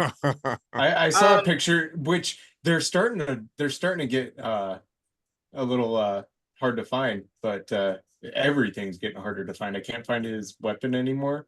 When I had first was able to pull it up pretty quick, and then I can't find him and the little yarmulke thing. Yeah, I've got it. Yeah, good. That's what I was Save telling that. him. I I always need dig, to. dig, dig, dig, Yeah, dig. Save, you gotta. Yeah, always gotta save that stuff. Oh. But something interesting with Hermes, he's known as the god of trade. And what fell on 9/11? The world.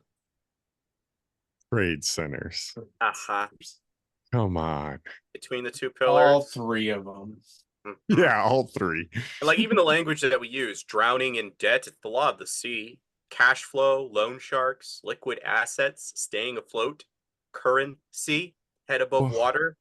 What the Legal fuck? tender is smaller boat, frozen bank account, subprime mortgage, my house is underwater, breach of contract, citizenship, relationship, worship, Come hardship, on. sponsorship, scholarship, championship. So all of this is already in our everyday etymology. When we're even talking about things like jewelry, university, tree worship, there's always a little bit of this etymology where you kind of have to go thinking in Babel perspectives and start understanding the occult, and you start going, I kind of wonder if that's all just a coincidence.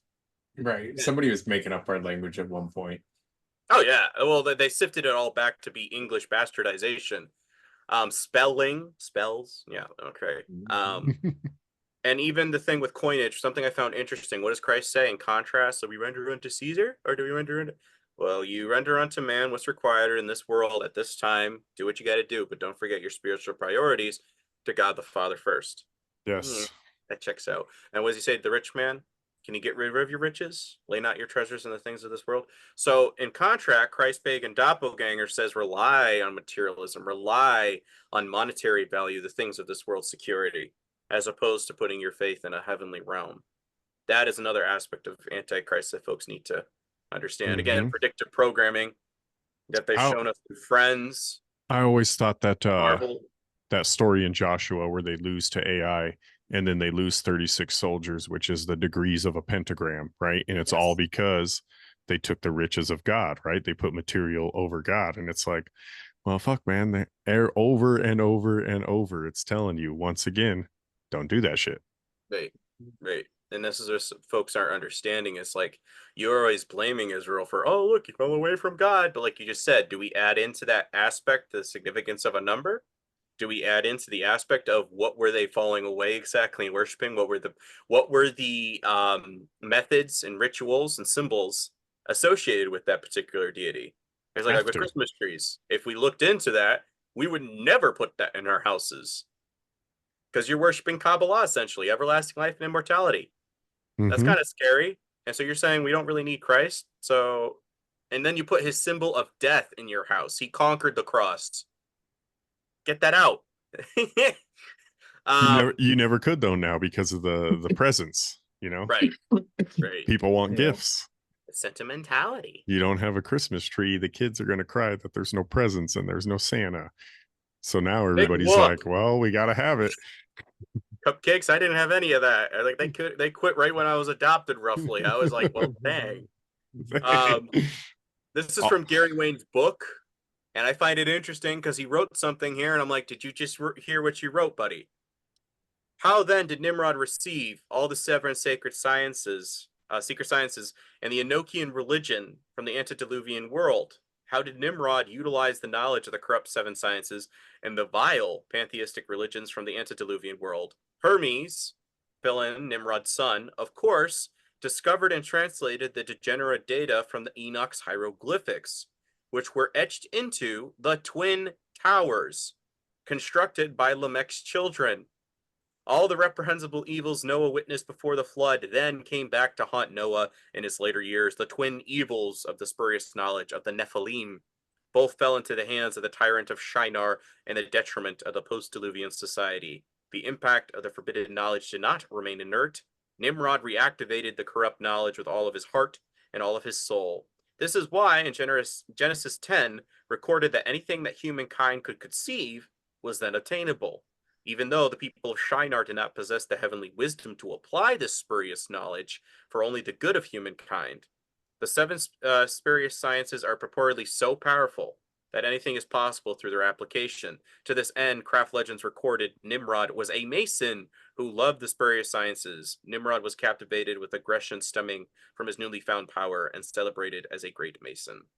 And I'm chuckling because Twin Towers affiliated with the Emerald Tablets. Yes. And we have the Twin Towers. I was like, which were etched into the Twin Towers. So we had an ancient variation, and now we have a modern variation. Twin Towers, I think, if I remember correctly, were constructed, was it 68, 69? And then exactly 33 years later, they came tumbling down. Yes, they were, when were they attacked? 90, 94, 93? Somewhere around 95.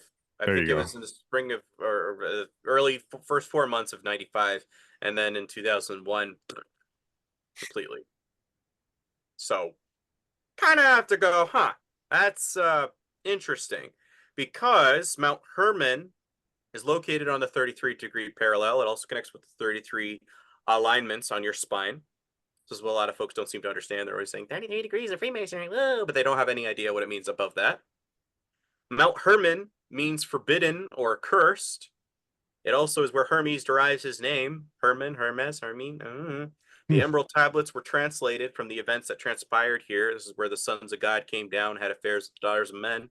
Would not be surprised if that was Cain, feeling slightly slighted. It says, if there's any celestial beings that's willing to help me make war against God, come down here and I will give you my daughters. Thus we get the Nephilim race. Probably the cursed ones. Right. And this is, again, why was Cain not accepted? Because Cain, celestial currency requires blood at this time, not harvest. The harvest is for souls, and that's later on. That's my son's designation. I need a blood sacrifice. Therefore, I accept your brothers. Well, yeah. Cain's dad looked at Noah's nuts, right? Most likely, or he did his own mom. Yes. Which was be a double whammy of he did his own mom, and then eventually Nimrod does his own mom. And then Tammuz, because he was reborn Nimrod, he did his own grandma mom. It's a really messed up family. Great grandma. No, that is, mom and great grandma, wasn't it? If you didn't want to do your mom, yeah. I'll just sit on the throne of my mom while she's gone too, and everybody thought she was dead. How about that? I'm glad she's oh darn. Dang it. Something I find interesting, like I said, with Hour and Horus, steeples often look like phallus. So Baal Hermon, ring a bell every hour upon the hour. Like I said, when you divide a clock, it's 666 all the way around, 6 from 12, 1 from 7. So kind of have to wonder. And then again, the tallest UN base is atop of Mount Hermon today. And it is likely, as Dr. Michael Heiser was pointing out, that this was where Christ was saying to his disciples, upon this rock, not Peter, I will build my kingdom. So he's basically going like this with a megaphone going, yo, fallen beings, you hearing me? Where you all started this bad stuff, this is where it's all going to start with my disciples. Yep. Shoot. Yes. You have to understand that's kind of significant where they're over here going, we know exactly what you meant, but we had to replace that with a Peter because we can goof up everybody, you know? To begin, the pillars were either on brass or bronze, the two pillars of a towers. In either case, they came from a combination of sun metal and the copper being moon metal, that being of tin or zinc. This mixture of sun and moon express harmony and balance. Passing through these pillars represents a chance for a new beginning. The fact that these pillars were hollow made for opportune vehicle for storage of one's baggage of pasts. The lodge does not regard or remember the faults of a novitiate prior to joining the lodge.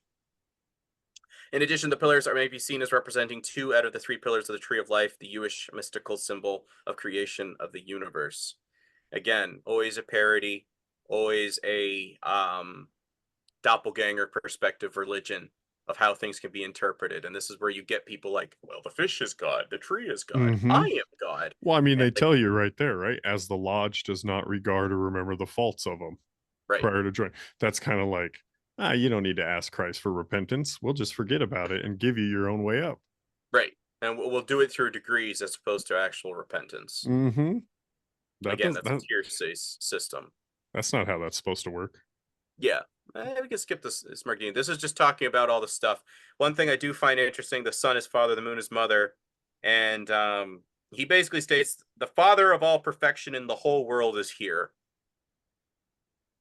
You're saying you're God, Mr. Tammuz, Hermes? You're saying you're God? Okay. Have fun with that. I wouldn't want to follow this guy.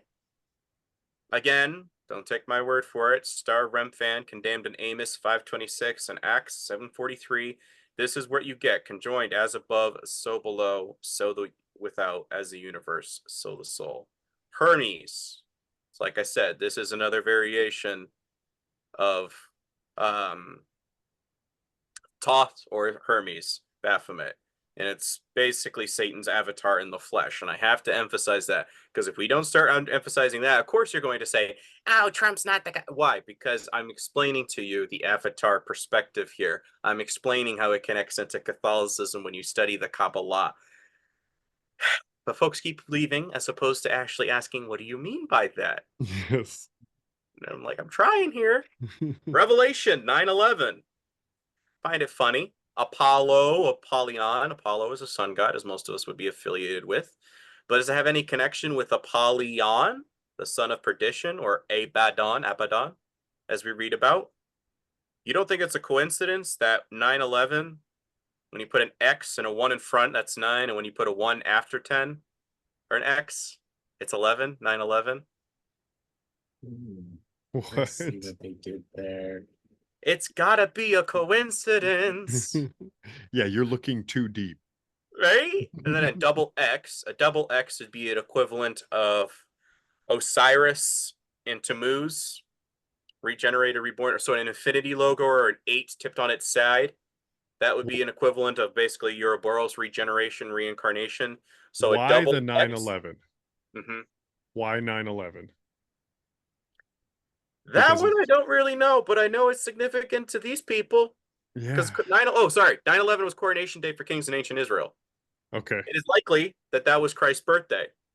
Okay. 9/11, I think, does fit because it would coordinate with the Feast of Trumpets. Okay, the fall feast. Okay. The fall feast. Yeah, I was And gonna say, like, and why did we go Yeshua. with why did Christians try to like take over everybody else's holidays, or did we just go pagan at some point? Where did the Christmas switch happen? I think a lot of it is we never really left the Catholic Church. We just decided to take out the statues and whatnot, but we kept a lot of the traditions still going. Traditions, the pagan traditions, Like I was just saying to him, Easter. it's camouflage paganism. Zero It's like, creativity. you had a pagan god, we're going to replace it with a saint.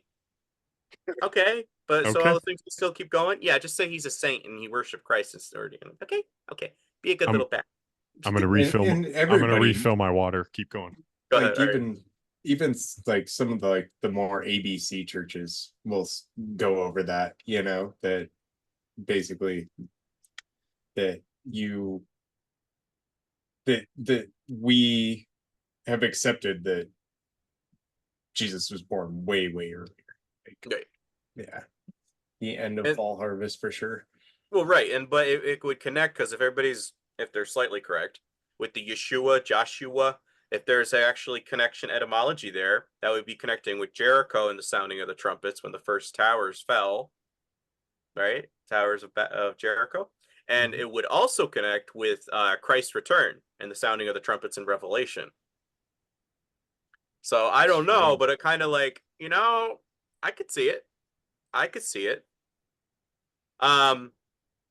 But also over here, you see how we eventually, if we start adding a little line here and there, eventually we start coming into the Star of Remphan. Just gradually evolves. The Seal of Solomon, remember, Solomon fell away, started worshiping Astaroth with his pagan wives, is the legendary signet ring, attributed to the to the Israelites King Solomon in medieval mystical traditions, developed from the parallel within Jewish, and again, I'm talking about an ideology, a religion, not necessarily an ethnicity, mysticism, Islamic mysticism, and Western occultism, aka Freemasonry. It is the predecessor to the Star of David, the contemporary cultural and religious symbol of the Jewish people. It was often depicted in the shape of either a pentagram or a hexagram. In religious lore, the ring is described as having given Solomon the power to command the supernatural and also the ability to speak with animals. Due to the proverbial wisdom of Solomon, it came to be seen as an amulet or talisman or a symbol of character of medieval magic, Renaissance magic, occultism, and alchemy. Find that all interesting because, you know, when we get the ringmaster within a circus, that's based off of Freemasonry and the top aspect of things. Excuse me. This is also part of the lore that when the Knights Templar found King Solomon's ring, or the Seal of Solomon ring, that they began spitting on crosses and worshiping the Baphomet, again, Hermeticism. And King Philip obviously was borrowing a lot of money from the Templars, and he probably knew about a lot of the backroom boinking sessions that were going on. He also was probably familiar somewhat of some of this stuff, but as opposed to squealing, he kept silent. When he basically there he was getting pushed with his debts, he's like, you know what? Kill two birds with one stone. I'll just basically say that they're doing all this stuff and get rid of them, and then I don't have to pay debts. And shortly thereafter, both the Pope and King Philip IV were eliminated by this group because you don't cross them. It's not how it works. They cross you. Basic gematria here, but 9 plus 11 plus 2001 and equals 2021, or the number 5, which would equal the pentagram, the thing that you see on Baphomet's forehead, the 5 points. 2021 plus 1202 and equals 323 equals 10 with 1 new beginnings, plus 33 degree Freemasons, plus 22 the double twins, but Babylon fell, duality fell, the day of the great erection, aka reset, Set as the Egyptian god, Ra, Re, Set, where we get terminology for our sons. On 11/3/2014, it equals 2028 equals 3, the pyramid. So a lot of this, they still have some stuff yet to come, but a lot of this has already been accomplished. Star David in Simple Gematria is 119. So the fact that they're looking for Trump for a Davidic bloodline, that's another aspect always to consider as opposed to Obama. Trump is actually being sought for a Davidic bloodline. Finding that interesting. How do they figure that out? They have a book? Well, one, I know they already did figure it out because, like I said, with the Back to the Future movies. So now they're just basically telling some other people to do some research to, you know, solidify this stuff. They already have on the Menorah Award that Trump was given, Prince of Peace, a term that was supposed to be predicting Christ's birth in Isaiah. And they have that for Trump. I'm like, I don't think you're supposed to be flirting with that, buddy. And he didn't denounce it. He accepted it.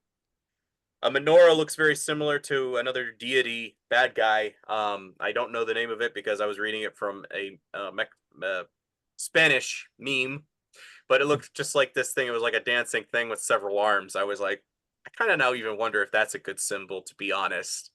It's I think I can't remember what Asian country. I want to say like South Korea, or, you know, one of those Vietnams that we're allies with. They have a deity like that too. She comes out of the water and she's all crazy armed, and just like, I don't think we're supposed to be affiliated with symbolism because our It's God not is a good. God of words, and as we're indwelled with the Holy Spirit, Word became flesh. We are supposed to emulate Christ as Christians. We're supposed to represent the Anointed One. So I think a lot of folks are getting it all mixed up that, oh, look, I wear a cross. That means I'm a holy person. You wear it like a talisman as opposed to emulating your life as a Christian, you know? It's like, so something with Trump as well. His father's name was Frederick Christ. His mother's was Mary Ann. His aunt's name was Martha, by the way. But the Babylon working was a series of magic ceremonies and rituals performed from January to March of 1946 by author and pioneer rocket fuel scientist and occultist Jack Parsons and Scientology founder L. Ron Hubbard, who also stated that he founded the Church of Scientology to bring about the Antichrist figure.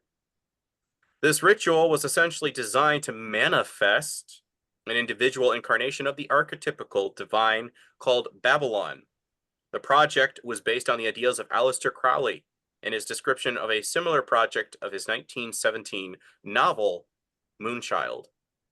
Now, something I find interesting, 1946, granted, a lot of folks were born there, don't get me wrong on that, but 1 plus 9, X, 4 plus 6, X, a double X.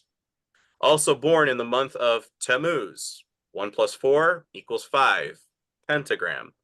Tammuz, or June, is also the month of pride and hermaphrodites. And it's also exactly 9 months after September, which means he could have been conceived roughly around 9/11. The name Dawn comes from the tribe Dan. Dan was a tribe in the Bible that was notorious for not putting the menorah on their flag, but putting the eagle. And what I just tell you about the eagle between the two pillars and America's symbolism, I'm kind of going, kind of wonder. I kind of wonder.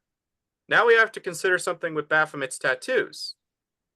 Oh, Trump was also 55 when the towers went down. 5 plus 5, X. 10. Solve et coagula solution, in coagulation, component elements being synthesized into a new substance and of the heavenly thereby manifesting into the earthly. Solve would equal 9/11. Coagula would equal blood clots, which would be COVID, which is something very interesting because COVID happened exactly 19 years later. 1 plus 9, X. And what was it? 19, 1 plus 9, X. X. So they're always throwing a little bit of the stuff where I'm going, and then they have what coming up? Disease X. Mm-hmm. Mm-hmm. Okay. At a certain point, I kind of have to go, Don't take my word for it. A lot of folks are like, you're going after Trump. Okay, buy his own book. Okay?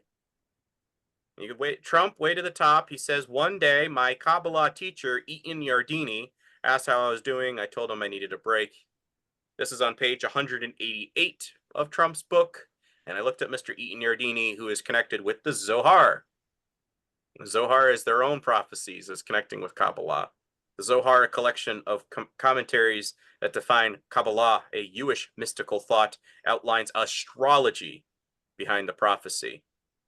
So you're telling me, Astaroth, astrology, what does Christ say? Be not like the pagans, or sorry, Jeremiah 10:2. Be not like to the pagans or heathens who look to the stars or in awe and wonder of them.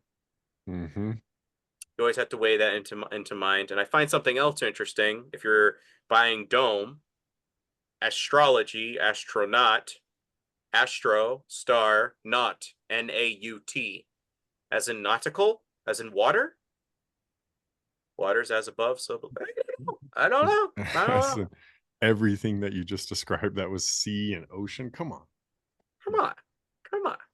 So anyways, and then Trump, I'm really convinced we're in danger of a sort of a terrorist attack that'll make the 1993, but I think there was another one in 95, if I'm not mistaken. Bombing of the Trade Center look like kids playing with firecrackers. One day we're told a shadowy figure with no fixed address named Osama bin Laden is public enemy number 1, but this is him in a, was it SEPTA commercial? 2 pillars. Yeah, the 2 sleep sheets. numbers. Yeah, 9/11. No, they didn't. Yes, they did. Wow. Yes, they did. I'm like, and who's standing between the 2 pillars? Who's standing between the 2 pillars? What did I just say? The third building. It represents wisdom, just like Tammuz. Yep. Standing between the 2 pillars. With sheep. Was that commercial from God Made Trump by Trump's spiritual advisor? God made Trump to be a shepherd unto mankind. Yes. Come on. The article also ends with admitting that America, Edom or Esau, is seen as the new Rome. Rome could be an equivalent of Babylon. Again, look at the statue in Daniel's dream and try to picture that from God's perspective. It's all the same empire at the end of the day, and it's going to end in an empire of iron and clay. Man attempting to mix with machines. So again, in God's eyes, yes, empires rise and fall. Yes, God sets up leaders at it. But what is it talking about at the end of the day? Bad guys want to establish the golden empire of Babylon again. That was the head in Daniel's vision. Okay. They're not going to get that. Christ, the rock, comes down and crashes this, all the kingdoms of mankind. But anyways, the new Rome, which is exactly what Netanyahu called America. And that 9/11 was an event that was necessary to hasten the coming of their Mashiach. Maybe New York City is a modern-day Rome. The comparison has been made before. Maybe the 3 towers that fell were the 3 walls mentioned in the Zohar. And just maybe, if indeed we are entering in the time period of our rabbis of the past believed in, the days of Mashiach, we should ready ourselves to the best of our ability. That's Netanyahu who said that. He even referred to Zohar or referenced it. Okay. During 9/11. I find this just interesting. Again, I'm just throwing it next to here because, you know, upon her forehead was written the name Mystery Babylon the Great. Granted, yes, we do have Rome, but who swings the sword for Rome? Mithra followers wore a red cap that connected with Libertas. Rome's not a mystery. Right. Well, not anymore. For real Christians, we understand it. But again, from Paul's perspective, we have this basic ecclesia. Now we have this whole organization that has killed people. Again, St. Bartholomew's Day massacre, Spanish Inquisition went on for over 400 years. It didn't end until the 1800s. If you guys didn't know that, I was actually in shock. I thought I was only 200 something years. When I found that out, I was like, they were going on for a long time. Yeah. Wow. St. Bartholomew's Day massacre, they were killing Anabaptists and a lot of Protestants. They were babies because they were simply Protestant of family, their parents. Their heads were getting smashed up against brick walls. And the Pope at the end of it gave a little praise at the temple, saying it was great that they just got rid of all these people. It was about 15 to 30,000 individuals. Crusades, and I'm like, at a certain point, are you defending your institution or are you defending yourself as an individual, right? Because as a Christian, they have nothing evil to say about you, not your institution that you defend or your adjective, but about you. Your records should show reflect who you are as a character.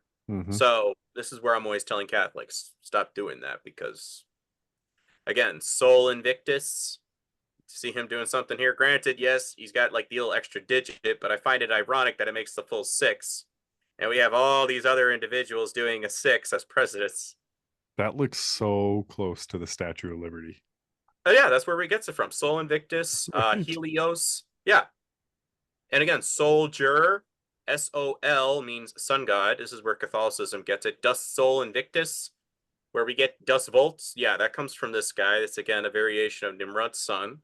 And then the second half of soldier, D-I-E-R, means destined to die. Merged together, you are destined to die for a sun god. No, I'd rather be a warrior. I suppose, like you said, legislation now dictates war. Men sit behind desks. Before, as a warrior, your chiefs went into battle with you. You were defending your tribe. Mhm. You were avenging your tribe. I think that's a better way to be thinking about things as opposed to, no, I'm going to do what my government tells me to do. Government over God. Yes, that's no. That's why Christ sits at the table and says, what does he say? Have I told you what to do? Or, you know, when he's describing that he's laboring with them. Yes. They haven't been the slave. He said, I am your friend right here with you, you know. Right. And that's exactly that. You know, I'm going into battle with you. Mm-hmm. And again, when people are saying, oh, the mark of the beast is 666. Yes, mark of the beast, 666. It's elementalism. That's the Star Remphan, is loving the elements under the dome more than your creator God. So when all of them are doing this, Johnny Depp, Clinton, what was his name? Drawing a blank, but all these celebrities. Michael Douglas. Thank you. There you go. I was thinking Doug. I was like, why am I thinking Doug? But when Trump does it, suddenly it's not 666 anymore, especially over the eyes. Yeah, suddenly it's a power of sign or a sign of power. Right. It's like, guys, come on. And Freemasonry is Judaism. This is a book by Vicomte Leon de Ponsens. You can find it. The one I was seeing was at least at $500 to $800 range, but it's the same thing. Talking about how Freemasonry and Judaism are the same thing. Here's just some quotes. That in volume 2, page 156, from the Transactions of the Jewish Historical Society, the coat of arms are used as the Grand Lodge of England are entirely composed of the Jewish symbols. O.B. Good of M.A. and the Hidden Hand of Judah in 1936, the influence of the Jewish Sanhedrin is today more powerful than ever in Freemasonry. And then you have Rabbi B.R. Isaac Wise in The Israelite of America, March 8th, 1866. Masonry is a Jewish institution whose history, degrees, charges, passwords, and explanations are Jewish from the beginning to the end. An Encyclopedia of Freemasonry, Philadelphia, 1906. Each lodge is and must be a symbol of the Jewish temple. Each master is the chair, a representative of the Jewish king, like King Solomon between the two pillars, and every Mason is a personification of a Jewish workman. The Jewish Tribune, New York, October 28th, 1927. Masonry is based on Judaism. Eliminate the teachings of Judaism from the Masonic ritual and what is left. And this is Trump doing the 666 Divine King hand pose at his Kabbalah Tree of Life in his business office in New York. Right in the front? Is that the front? Right. I think it's downstairs. Right in the lobby. Huh? Or right in the lobby, yeah. Or in the when you went in. I was watching the clip. It's been a while, but yeah, it's there, folks. You can look it up. He just loves to flaunt that. Oh, dude, they flaunt it all the time. And this is why they laugh at you so much, because you don't understand it. You barely can read your dollar bills or what the Statue of Liberty actually is. You think you're going to understand when an Antichrist is flashing stuff in front of you? No, because you don't understand what Antichrist is. Yeah. Trump is patriotism. Trump is materialism. If you listen to all the campaign things, it's always about, we need to fight. We need our materialism back. We. It's like, what do you mean we? You're a billionaire, moron. I got nothing. Again, Sol Invictus, spiked Attis, spiked Helios, Britannica. Again, you go to your own source, but I'm showing you that's not just solely Satan that's sitting over there. It's his avatar. I'm always trying to explain that to folks. So, after 9/11, there was this ceremony that occurred on the ground. And what I just tell you about the all-seeing eye, this is something I think is very relevant to note. Did you know that there was a ceremony featuring the all-seeing eye conducted on the live television broadcast for the one-year anniversary of 9/11? The mayor of New York, Michael Bloomberg. Again today, we are a nation that mourns. Again today, we take into our hearts and minds those who perished on this site 1 year ago, and also those who came to toil in the rubble to bring order out of chaos, and those who throughout these 12 months have struggled to help us make sense of our despair. Now we join with our fellow Americans in a minute of silence, led by President George W. Bush from the South Lawn of the White House in Washington. I hate that guy. Dude, he was like, nobody even knows that somebody tried to assassinate him. A grenade hit the stage, and nobody even talks about that one. That one just whoop. They all got Acting divine president. They all got divine intervention, bro. They're all divine, man. They're appointed by God. But anyways, you see the all-seeing eye right there. And again, everybody's like, well, how do you know it's not Barron? How do you know it's not Barron? Barron didn't come around until 2003. Trump was already here.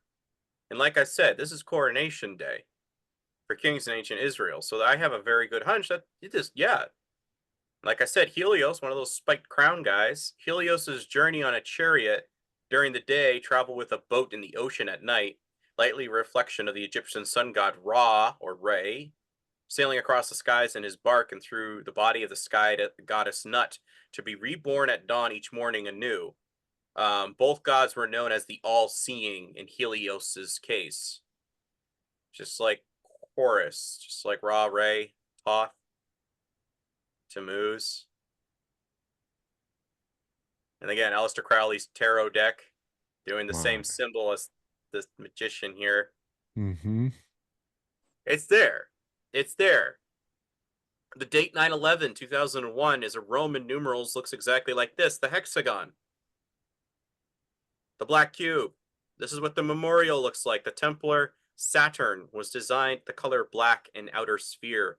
The two inverted black cubes of the 9/11 memorial resemble a variation of the black Saturn Satan cube where the World Trade Centers once stood. Below, angled of the black cube, resembles Freemasonry symbol and compass and square. Two cubes. Some interesting facts. The first moon mission rocket, Apollo. But again, Apollo, Apollyon.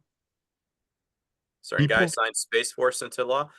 And Apollo had a twin sister by the name of Artemis. That was the second rocket we sent up. Artemis was the goddess of sudden death.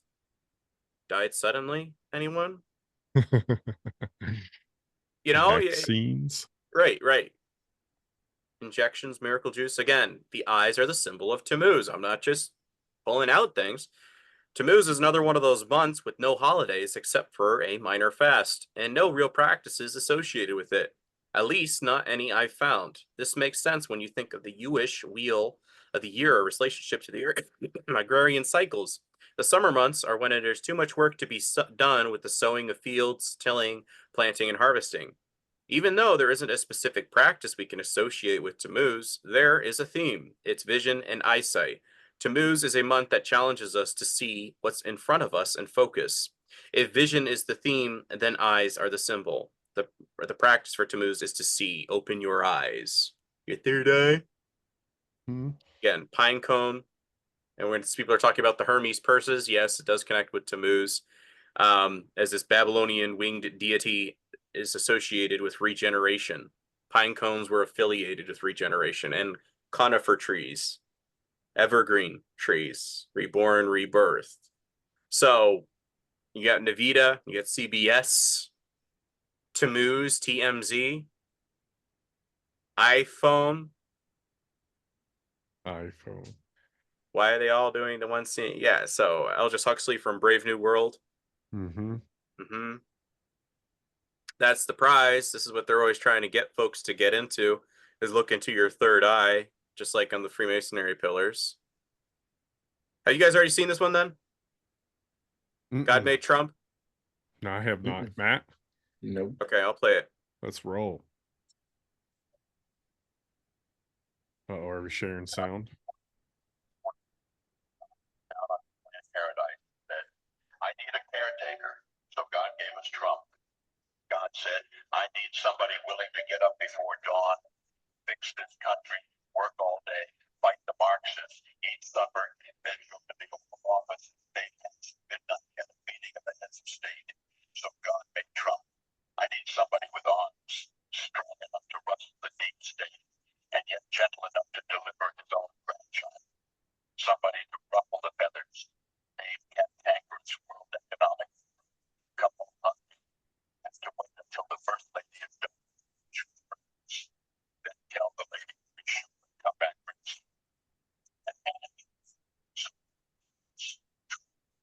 somebody who will shape an axe. Foot from the tar of the sand, turn liquid to gold. Understands the difference between carrots and will fit it. I think we're losing the sound on it. I have it at the highest I can go, man. But did you hear the gold part? Oh yeah, we heard. Turn liquid into gold. That's Alchemy 101. And again, who are they affiliating this with? Trump. By Hermes and Trump. It's the same guy. Again, what's the guy here over here in the background? 6-pointed star of Run fan. Oh, that's true. It's just stuff that I chuckle at. And again, shepherd unto mankind, save us from the wolves. God made Trump. God made Trump. And again, the year 2024, 2 + 0 + 2 + 4 = 8. Who Just like the freaking magician here on the tarot card. 8 tipped on its side. Who made that video? Trump? It's connected with Trump's spiritual advisor, Paula White Kane. God Made Trump. That's what the name of it is. You could probably find it easily on a Brave browser search, typing that in. Yep.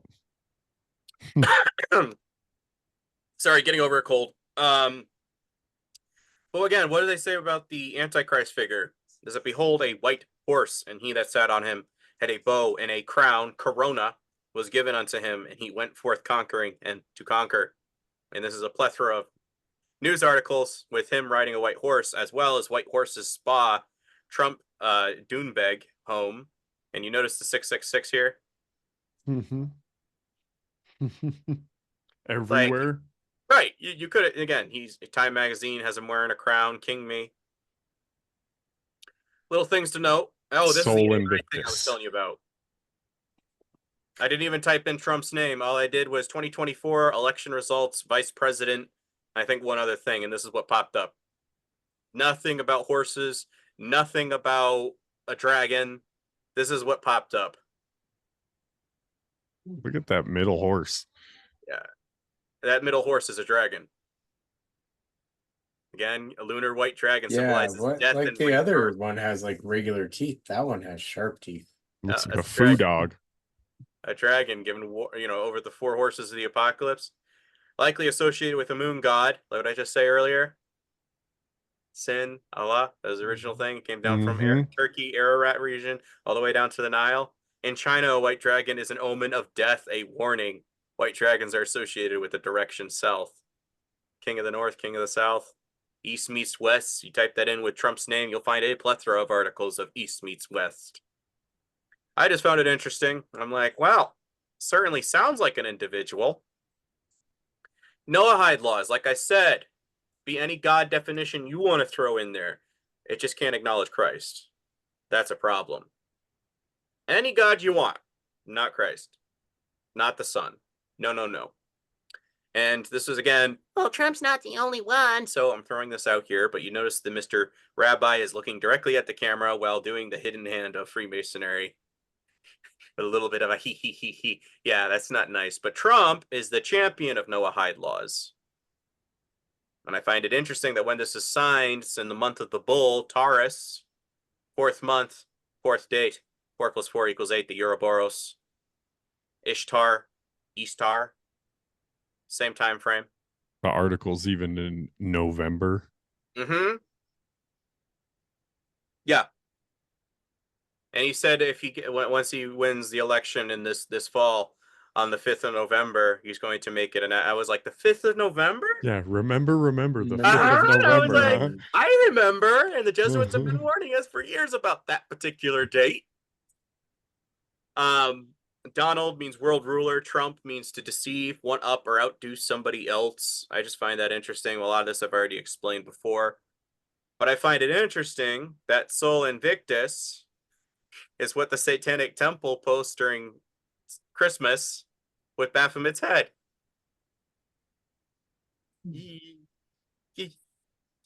So you're telling me Hermes connects with Baphomet and this connects with your Satanic Temple? All in one. Thank you, exactly. And again, Christmas you keep going out the Christmas tree. It's like, yeah. It's almost like they're a little more educational than what Christians thought they were. Again, the devil knows his books too. And this is how they can mock Christians, because we really don't know anything about paganism. We say, oh, that's just pagan, or that's just Nazism. Okay, what is it? Mm-hmm. And we're stupid. We are relatively stupid for the most part, because we have no argument of our faith. As opposed with Paul, top of Mars Hill, he's like, okay, you're unknown God. I can give you an explanation about this guy. You know what I'm saying? Like, you can do that because you understand the culture around you. There's a lot of the Mithra cult around Paul at the time. And again, armor of God. I think he was, you could get pulled a little bit from what he sees around him. But it's just like, yeah, just like they got, we need to do that as a Christian. We need to put on the armor of God. And this is how we do it. And in comparison, actually what's biblical, not what the pagans are doing. But Christmas tree does connect with January 6th as well. And that connects with Trump. A Christmas tree, again, from the Element Encyclopedia of Secret Signs and Symbols. The old pagan custom of bringing a living tree indoors in the middle of the dark months of the year and decorating it with candles and trinkets was introduced to Britain by Prince Albert, the husband of Queen Victoria. The idea rapidly caught on. Bringing evergreen vegetation in the form of trees, boughs, and branches from outside and inside was a magical ritual, a piece of sympathetic magic meant to encourage the return of spring and the growing season. The timing and entrance of the exit of the tree was critical. Any time before Christmas Eve was too soon for the tree to come inside, and all decorations had to been taken down and removed by the 12th night, January 6th. This tradition, however, does not seem to signify in the department stores, who start to display their artificial Christmas trees from September onwards. January 6th also connects with the Epiphany of John the Baptist, where allegedly that was the day he baptized Christ. It's also the day that, as an adolescent, Christ was visited by the Magi. The root word for Magi? MAGA. Surely it's a coincidence, Your Honor. The Christmas tree is traditionally an evergreen tree, usually a spruce or a fir, which is cut down from the forest. The tree itself symbolizes immortality and everlasting life, and the lights draped on it are a reminder that during the darkest time of the year, lighter days are just around the corner. The Yule celebrations in the Northern Europe were echoed in similar rituals in Southern Europe. The Roman god Attis, spike crown guy, or Attis, was a savior god whose life story very much parallels that of Christ. Attis was born on December 25th to a virgin mother and was sacrificed to save mankind, killed beneath a conifer tree, remaining for 3 days and nights in his tomb before the resurrection. His priests, called the dendrophori, meaning tree bearers, were charged with selecting a conifer from a sacred grove that would be brought indoors in the memory and death and resurrection of Attis, who is also linked to Apollo, the sun god. Apollo, Apollyon, resurrection. Again, groves unto Astaroth and Baal. What were those groves used for? Most Christians don't know. Oh, there was just idol worship in there. Yes, but they also were growing trees. Jeremiah seems to be pretty clear describing it, and you're saying, no, I don't have nothing. And if you do finally get a little bit closer, they go, well, I don't do it for those reasons. God knows my heart. The heart is deceitfully wicked. Mm-hmm. Abstain from all appearances of evil. With their lips they do praise me, but with their actions they don't. This is what it comes down to, because it represents the doppelganger. So don't tell me you can understand who the Antichrist is going to be if you don't understand basic holiday traditions.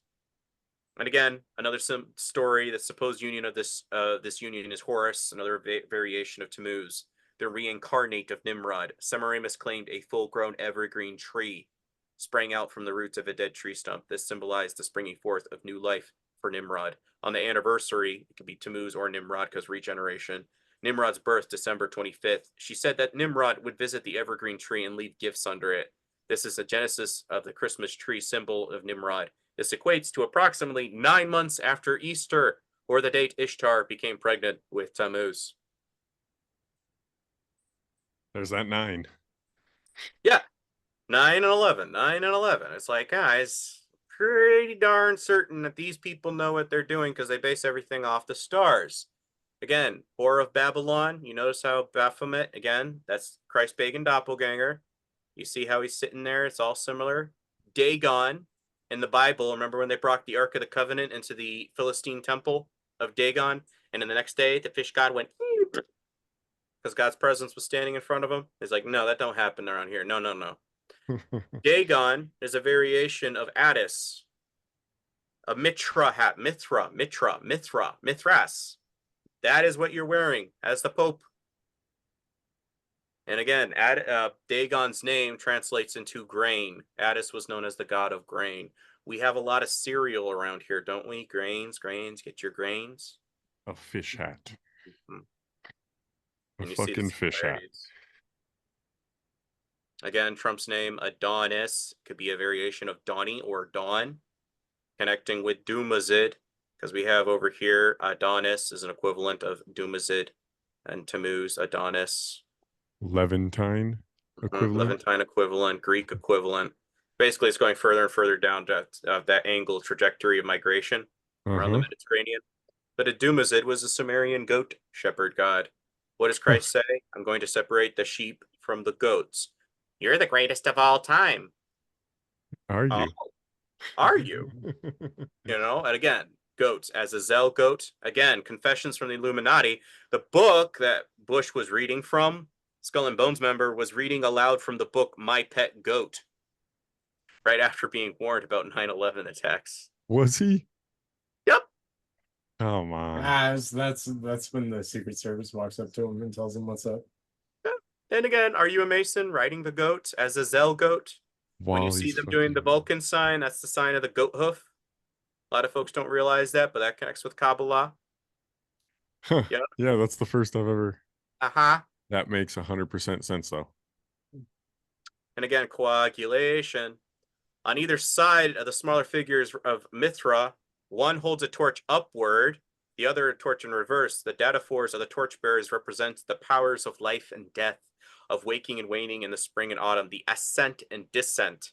They are also the symbols of the two great powers represented in alchemical and Rosicrucian tradition. That's Christian Master Mason.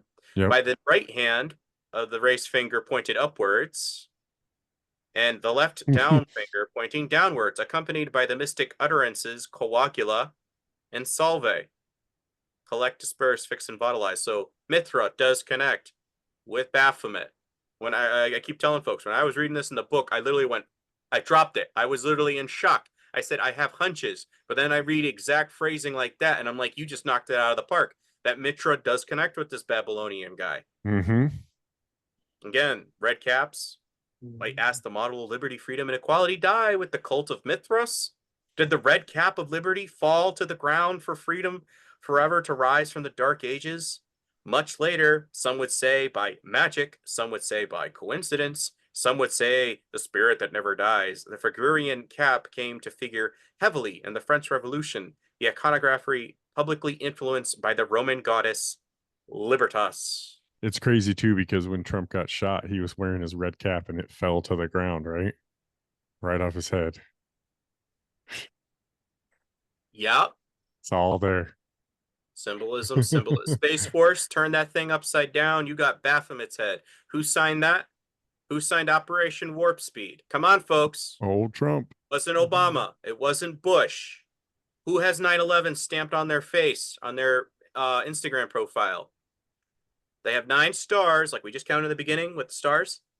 That's so fucking 2 crazy. stripes, 9/11. He did this thing during the solar eclipse. Sun god. Mithra was a sun god of Iran. The Muslim moon right there. That's what that reminds me of. Mm-hmm. Or the Islamic, right? Remember when they come together conjoined? Mm-hmm. MAGA Red Dawn, Armageddon, all the same letters. Secret recording, Trump associates compare him to the Jewish Messiah, the person who has come to save the world. Speaking of secret recordings, did you hear the Bobby Kennedy recording in Trump after he got shot? Mm-mm. Where he was saying they pump kids up with all kinds of vaccines and they're not even recognizable anymore. Yeah. Yeah. No shit, Trump. On a And hot again, mic.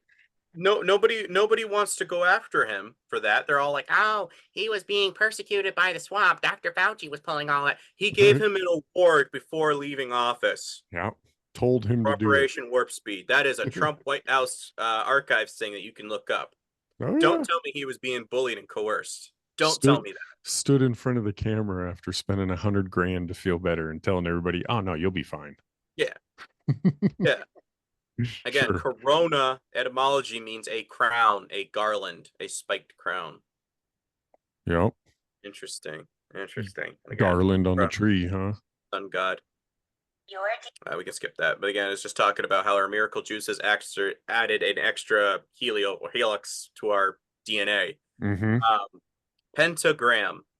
Because we already had Solve, which was the Twin Towers. Now we had Coagula. What's the last act? Pentagram. Yep. Mentioned under the book Ashtaroth in Genesis 14:5, so roughly around the Tower of Babel era, and the book of Joshua, where it is rendered simply as Astaroth. Astaroth is affiliated with what? Time magic. Back to the Future movie again. Go back to the future. We got to go back in time. Come on. So, again, pineal gland, that's right where it's located, a delusion over the hearts and minds of men. Were you on here, Matt, when we were talking about the Back to the Future shit earlier? No. Were you on yet? What the No. fuck? It's tied to everything this guy's Rewind. pointed out. You can rewind. Yeah, he'll watch it.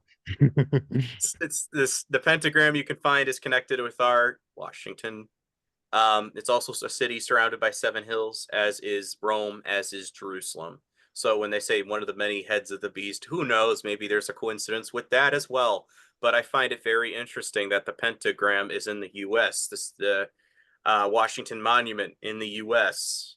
when they called New York the new Rome in the U.S. So there's kind of some stuff where you have to go, I wonder. Yeah. Astaroth, again, folks, don't take my word for it. I'm telling you, you can even go on something as simple as Amazon, type in sigil of Astaroth, pentagram will show up. So this means that Nimrod's wife, mother, had to have been the first witch in the Bible and affiliated with time magic. Groves unto Ashtaroth and Baal, again, the stars of the Hollywood Walk of Fame. I think Trump has one on there, and Billy Graham, I just noted recently. He's got a star on the Hollywood Walk of Fame, as do the Yes, he astronauts does. that you always are sending up. All True of them. Druid, tree worship. Again, they started migrating. Groves on Dastroth and Vale, they weren't being accepted anymore, so they start migrating further and further north to the northern tribes. By the time you get to Ireland, what are they known as? The Snakes. What's St. Patty known for? Driving the snakes out of Chasing out the Ireland? snakes. The Druids. And There ain't no again, fucking snakes in Ireland. right, but it's talking about the Druids. But you go all the way back to Moses. What were the magicians known for? Their snake staffs was the first things they pulled, connected with Thoth, connected with Hermes. Mhm. So I'm just laughing because this stuff is always there. Yep. And again, understand the etymology and symbolism and a little bit of anthropology, and then you begin to go, oh, very clever what you did in the Bible. Very clever indeed. Because if you dig, you will find Star Spangled Banner. Whose star? Yeah, I find it ironic that we put that to the tune of a drunkard's ballad. Oh, there can you see? Uh-huh. And we're over here singing this, and I'm like, the Pledge of Allegiance was written by a socialist that didn't believe in the virgin birth. It was this song that we sing about our country is based off of a drunkard's ballad. I'm like, I don't know if there's anything here that I could say I'm truly patriotic about, right? Like, my government's trying to kill me. They're spraying me with bug spray every day. How can I put my hand over my heart and say, yeah, God loves me? No, Yep. I'm not doing that with God and country. I'm going to respect my God by speaking boldly for him and against the system, as opposed to pledging allegiance to the system that's killing me. Thank you very much. We can skip that. But, oh yeah, Candace Owens. Hmm. She's not controlled opposition. Look at her. What is she doing? Going between two pillars. Wisdom, enlightenment, harmony. All this. She did this right after she got kicked out of the Daily Wire. Oh, yeah. She went to a Jesuit Catholic, black and white. She just wants to make it to the top. But she's no, she's not. You look up her father-in-law, he's got ties to Z's. And Yes. look up her husband.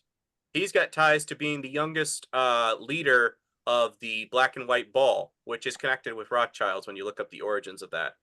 I feel like you can't listen to Candace Owens without knowing she's a fucking Zionist. It just leaks Even out though of she her. says she's against it, I'm over here going, she's Mhm. given this symbolism is a huge red flag for me. As much as I Yeah. like some of the history you're bringing up, I'm going, but she also is exposing Jordan Peterson at this time, which I find incredibly ironic. So I kind of laugh because, in a sense, yes, black and white, they have their own way of getting somewhere. And there can be rivalry between the two. I'm just laughing Jordan at, Peterson's low-hanging fruit. right. But somebody like Nick Fuentes. Everybody's after Jordan Peterson, though, like an entire country. Like, and you're gonna pick on him too. Like, good job. Way to go after that guy.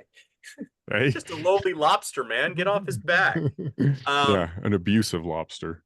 Oh yeah. I used to love him, dude. But then I was like, the minute he went over to the Daily Wire, that was the minute all my red flags went off. And as the second one was when he started flirting with Catholicism. I was like, I can't take you seriously anymore, broski. I'm sorry. I wanted to, but nope. Again, Apollyon. Notice the similarities. Spike crowns. Right. Trump had a papal bull sanction thing so that he could be in charge of the Vatican Bank. And again, Gerald Posner, God's Bankers, is the author that exposed all of that.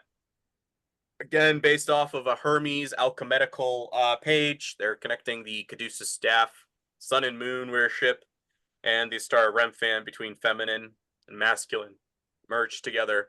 So Nimrod, Semiramis, and again, this would be their incestuous son, their savior, occult, the Messiah. 9/11 by the numbers. Again, September 11th or 9/11, 9/11, 11. 9/11 is the emergency number. The towers represent 1 and 1. Apollo 11, 1 and 1. Abrahamic Accords, 1 and 1. After September 9/11, we have 111 days until 2002. The first plane to hit was the AA flight. Again, 11, 1 and 1. American Airlines, A equals 1. A equals 1 equals 11. So you kind of can constantly see the similarities of where always these 9/11 numbers, and gematria is perfect. Even George W. Bush's name has 11 letters in it. The construction of the towers was began in 1968. The fall of the Twin Towers was in 2001, exactly 33 years apart. And the bridge that just recently fell, the Baltimore Bridge, was opened to the public on March 23rd, 1977. It fell exactly 47 years later, just like the 47 level floor of Building 7. So, kind of have to wonder, if you understand Masonry, you understand Kabbalah, why are all these coincidences going on? Why do they not care about what's hitting us? And again, all those people who sit on 9/11 and they go, well, tell me what happened to Building 7 and I'll stop asking. Well, there's your answer right there. Like, Building 7. It was a ritual. Never forget, but you can't even remember fire, Building dude. 7. It's a fire. Yeah. The Simpsons predicting the bridge, leave the world behind, showing us thing with a cargo ship coming towards the land. Again, people don't even see it. That's what somebody was breaking down, is that there's only one little kid pointing out to everybody else, do you see this thing coming towards us? And it's not until it's right on top of you do anybody even notice. Yeah, it's kind of sad. Yep. Hello. But you can watch the bridge that they literally adjust their trajectory to hit. They turn on the lights again to make sure they're properly aligned. They say they're out of control. And then bam, crash into it. Baltimore Bridge. Baltimore? No. But yeah, they turn on the lights several times in this clip, and that's just something I chuckle as, because people keep telling me the official narrative says, and I'm like, shut up with the official narrative. Use your eyes.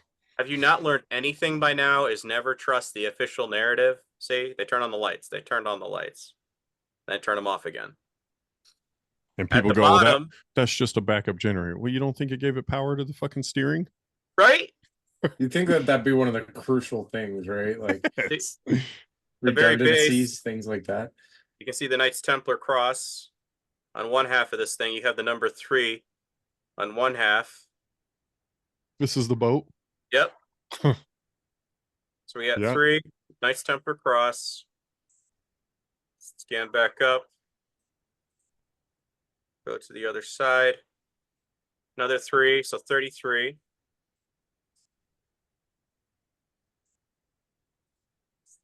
And another cross.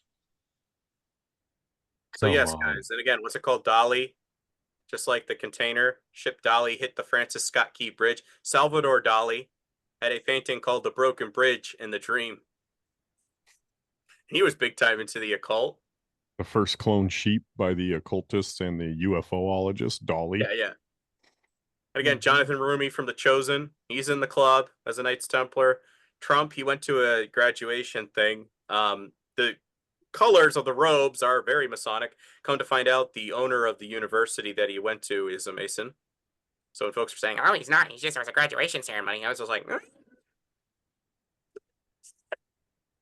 Alan West from Texas, always quoting the Bible. I was over here like, no, you're not Christian, man. He's Knights Templar. So again, they were known for worshiping the goat. So my thing is why, as a modern Christian, would you go for a group that was known, oh, they don't do that, they just get dressed up and we all worship Jesus? No, you don't. No, you don't.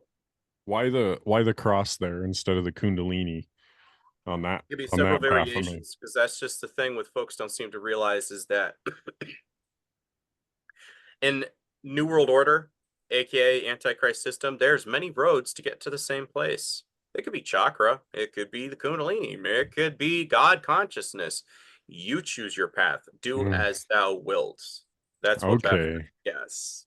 There we go. All right. And this is, again, a little bit of an aspect that folks don't seem to realize, is that there's many ways to get to the same location. But that's the thing. If you have so many lies, how do you debunk every single one? Because it ends up becoming like whack-a-mole. What is truth? And you get somebody like Pilate. What is truth, man? You mind telling me? You mind telling me? Embodiment of truth standing right in front of him and he couldn't see it. Nope. I think that's incredibly sad. The guy, a lot of folks don't know this, but Pontius Pilate ended up committing yeah. Oh yeah. And folks don't know that. And I'm over here like, in contrast, Christ sacrificed himself for everybody. That speaks volumes. Demon, aka A1I, our ninth letter, AIX. Demon is the root server for all our artificial intelligence. CERN is the one that gave us our internet. Place for tomb or corpse. Net, to restrain or to hold something. That's why they gave you that white dragon. Right. And CERN is trying to create a Polyon and get a portal to the prison planet to bring about their antichrist figure. They have to be, right? What else are they Huh? fucking doing? What else Yeah. would CERN even be doing? AI wants to have bodies back. Demon, you're going by Enoch. Your children, the Nephilim, when they are slain, they will roam the earth for 70 generations until the time of the end. Why? Because Nephilim want bodies back. So is the mark of the beast connect with this? I would say so. Yes. Artificial intelligence. Well, Elon Musk, we are summoning the demon with artificial intelligence. Yeah, buddy. You would know. Look at the 666 pose you're doing with this. Yeah, and Trump's teaming up with this guy. Again, in Gilgamesh, our hope would have to be, this is from the Book of Giants. I'm finding that interesting because Gilgamesh experienced the flood. Nimrod saw himself as a Enlil Gilgamesh-like character. This is where we get some of the lore mixed up, and this is where Gary Wayne's books will help fill in the blanks with Titans and whatnot. What I've connected is the symbiotic relationship that occurred via Babel. So when he's saying, like, tree worship doesn't matter or what, I'm like, yes, it does matter. Because this is how these occultists are thinking. Soul and wood is equal to the 5th point on the pentagram. Why? Because you are getting possessed with these demonic beings. This is where we get Hollywood. This is kind of where that idea comes from, because you can be possessed with these spirits that have been preserved within the trees. Because trees were seen as celestial gates. Because first word that God spoke into Adam. Yep. Every time you breathe, you're saying your creator's name. So in similarity, they see portals within trees. Yeah, internet, all that stuff. Meta means death in Hebrew. Its logo, ironically enough, is the Ouroboros. So they want a world of dead people, zombies, following the Antichrist figure. Oh yeah, here we go. Cernunnos, Celtic lord of the underworld. Dispatar, Saint Peter. This is where they get that from. So Jesus would be Tammuz in Catholicism, Semiramis, Queen of the Heavens, Virgin Mary, and then St. Peter would be Nimrod or Dispatar, the god of the underworld. Cernunnos. Does this not look familiar to the sun and moon in Islam? Yep, exactly. And CERN is designed as a teleportation machine to Saturn. Again, Kabbalah cube, like we saw in the beginning, on top of Trump Tower. Unleash Apollo, Polyon, and the dark angels from the abyss and create a stairway to heaven to make war to God Almighty. Stairway to Heaven was Tower written of in Babel. Aleister Crowley's house in Scotland. When you play the song backwards, which you can YouTube, it's a very satanic lyrics. CERN's logo is 666. Yep. So again, transhumanism. This is what the Antichrist empire is supposed to represent. Personally, I don't think we'll be able to make it to 2040 or something like that, because folks I'm like, do you really think you can pay for inflation that much longer? Yeah, I'm already barely making ends meet, dude. I don't know about you, but I'm over here like, I don't think I could do it for another 15 years. I think we're that close. Trump's name numerically in English is 185, which is very similar to Tammuz because it talks about vision, vibrations. The number 8 represents abundance, success, inner wisdom. The number 185 resonates a strong message of transformation, abundance, and leadership. It suggests that on the verge of a significant change could lead towards your highest potential. So be ready to embrace those and follow your intuition to achieve success in your life. In the Hebrew gematria, Trump's name adds up to 666. Come on. That's how many views your Stairway to Heaven backwards has. How many? 666,000. Oh no! Gonna have to watch it a few thousand times just to fuck this up. Yeah. Probably. They probably were like, delete that. We want it to be sacred to Alistair. Yeah. Again, 185 in astrology.com. Again, I don't subscribe to this, but I'm telling you what the occult does. Because like you said, what does 9/11 mean? To us, who cares? To them, big stuff. Mhm. From a spiritual perspective, the angelic number of 185 represents a spiritual awakening and enlightenment. Mr. Donnie J. So 85. 2025, 4 plus equals 45. You add the numbers up, or 20 and 25 equals 45. Psalm 45 is a wedding psalm. Supposed to be the ecclesia. 45th person mentioned in Christ's lineage was King David. They're seeking Trump for a Davidic bloodline. Marriage significance in King David's reign in Israel. Manifestation in dreams. Sure, that's a coincidence. How is it all? 2025, 2 plus, or added just as lower numbers, equals 9. 2027, connection between earthly realm and God, sacrifice and redemption. Certainly sounds like a trajectory for a certain guy. 2027 equals duality, 9/11. 2025 and 2027. Would not be surprised if we see some things here. 2030 equals 50. The relationship with God's Holy Spirit, personal liberty, and relying on inner self. They want a new world order by 2030. 2030, yep. 20 plus 30 is the number of man, 5. 3 equaling the extra digit for man, and 2, female. Pentagram. And again, like I've been talking with AI, I'm finding it very interesting. So again, could all be a coincidence, but those are some really weird number similarities that I'm finding. That's like 47 degrees of separation, not 5. Yeah. There's everything. Yeah, big time. 616 is the number of the follower. 666 is the number of the beast. Why 616? Because let's go 33 times 2. So, you know, Masonic, 33 times 2, 66. What's missing? Your eye. Your ascending, your inner consciousness, your God self. The one. Skull and Bones, founded on 322. 3 times 22, 66. What's missing? Your God potential. So following the number of the beast, looking to yourself, I. So when people are going, oh, I didn't know that it was the antichrist figure. I thought I was just customizing my digital debit card thing like a Sims character. It's like, no, you know exactly what you're doing. Yep.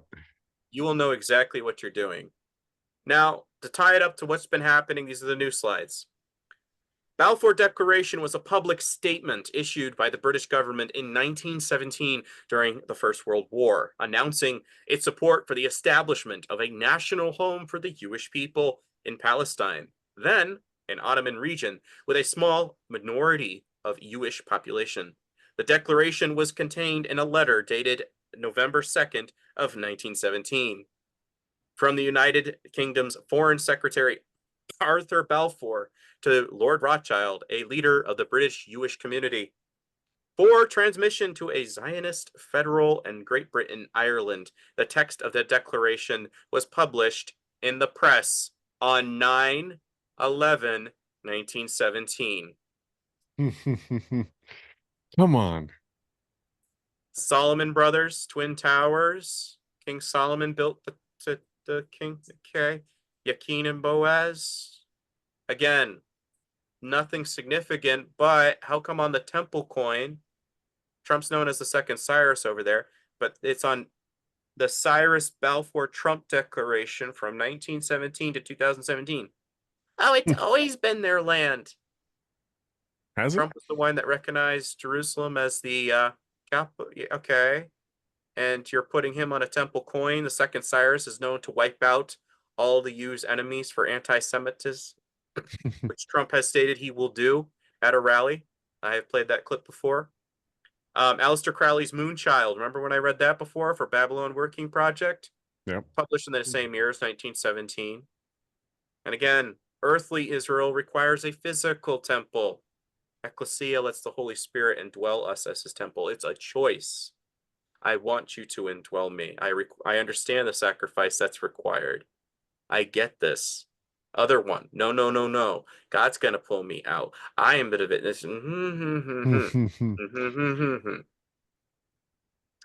Again, like you emphasized before in the beginning.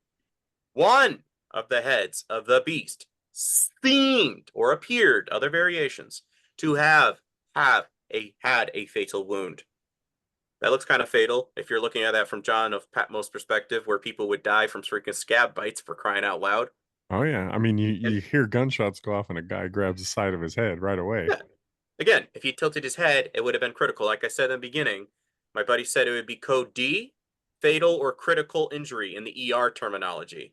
Mm-hmm. All of those would be Mortal wound. Come on, guys. But the fatal wound had not been healed. The whole world was astonished and followed the beast. And again, TMZ, Tammuz, 333 is when they published this. Weird. Isn't it weird that enough is enough? Like, he's promoting this whole Christian nationalism. Like, we need to stand up. We need to take back. Again, you're promoting like the Great Crusade. When you're reading their texts, there's a guy that was talking about when America puts their boots down in the ground over in Palestine, that's going to kick off World War III. He was a guy that was in the club. He was the ethnicity that we're always talking about, or he understood the ideologies. He walked away from it. Probably be doing some readings about that. But again, a charismatic leader that says enough is enough, then gets an attempt on his life. One of the heads, again, who is like Trump, day of, Kevin Sorbo released a t-shirt of the fist. Day freaking of. It was literally like 3 hours later. I'm like, are you kidding me? They have little bobbleheads now with a fist that you can make a button pop up with the fist coming out. I'm like, guys. That was her job to grab his arm and take it down, by the way. This equal opportunity stuff is taking a turn. He posed for this. This is the thing, folks. He stopped and he posed for this. I'm sorry. Hello, JFK. There was at least what? Again, they tell us 2 shooters, but there's probably like at least 4 or 5. How did they know? Yeah, right. Exactly. How did he know it was done? We don't know it's secured yet, Mr. President. Get the frick down. No. Need to pause. He knew. Need to let them know I'm shaking my fist, just like I did with the Her hand's right there to hit him in the crotch. She could get him down quick. Get assassinated while you're on Guantanamo Bay. But again, same fist that I noticed as the magician. Again, MAGA means mage, great illusionist, magician, wizard. And this is the guy that's doing the same thing that he's always done. And again, people have gotten tattoos now. Tell me that's not worshiping an image of the beast. Oh, yeah. They worship the dragon, but it's an image of the beast. Beast is an aspect of the mindset of Babylon. Tammuz, Trump, who has a variation of this and is in charge of the Vatican Bank, sucks at the teat of the horror of Babylon. Most evangelicals are behind this particular guy. Come on, guys. I know this is really hard, but this is the guy that's affiliated with Operation Warp Speed, Space Force, and probably 9/11. And you're over here going, no. All those dots that you've been pointing out don't mean anything to me. The old, there it is. I was just getting ready to say Revelations 13:4, 7:13. Turn it on its head. 6/11, 9/11. Yeah.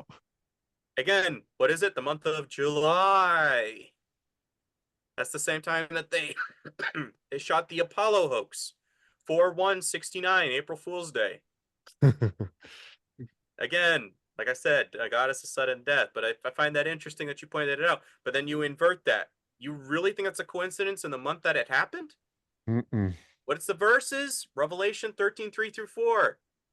13, 3 + 4 equals 7.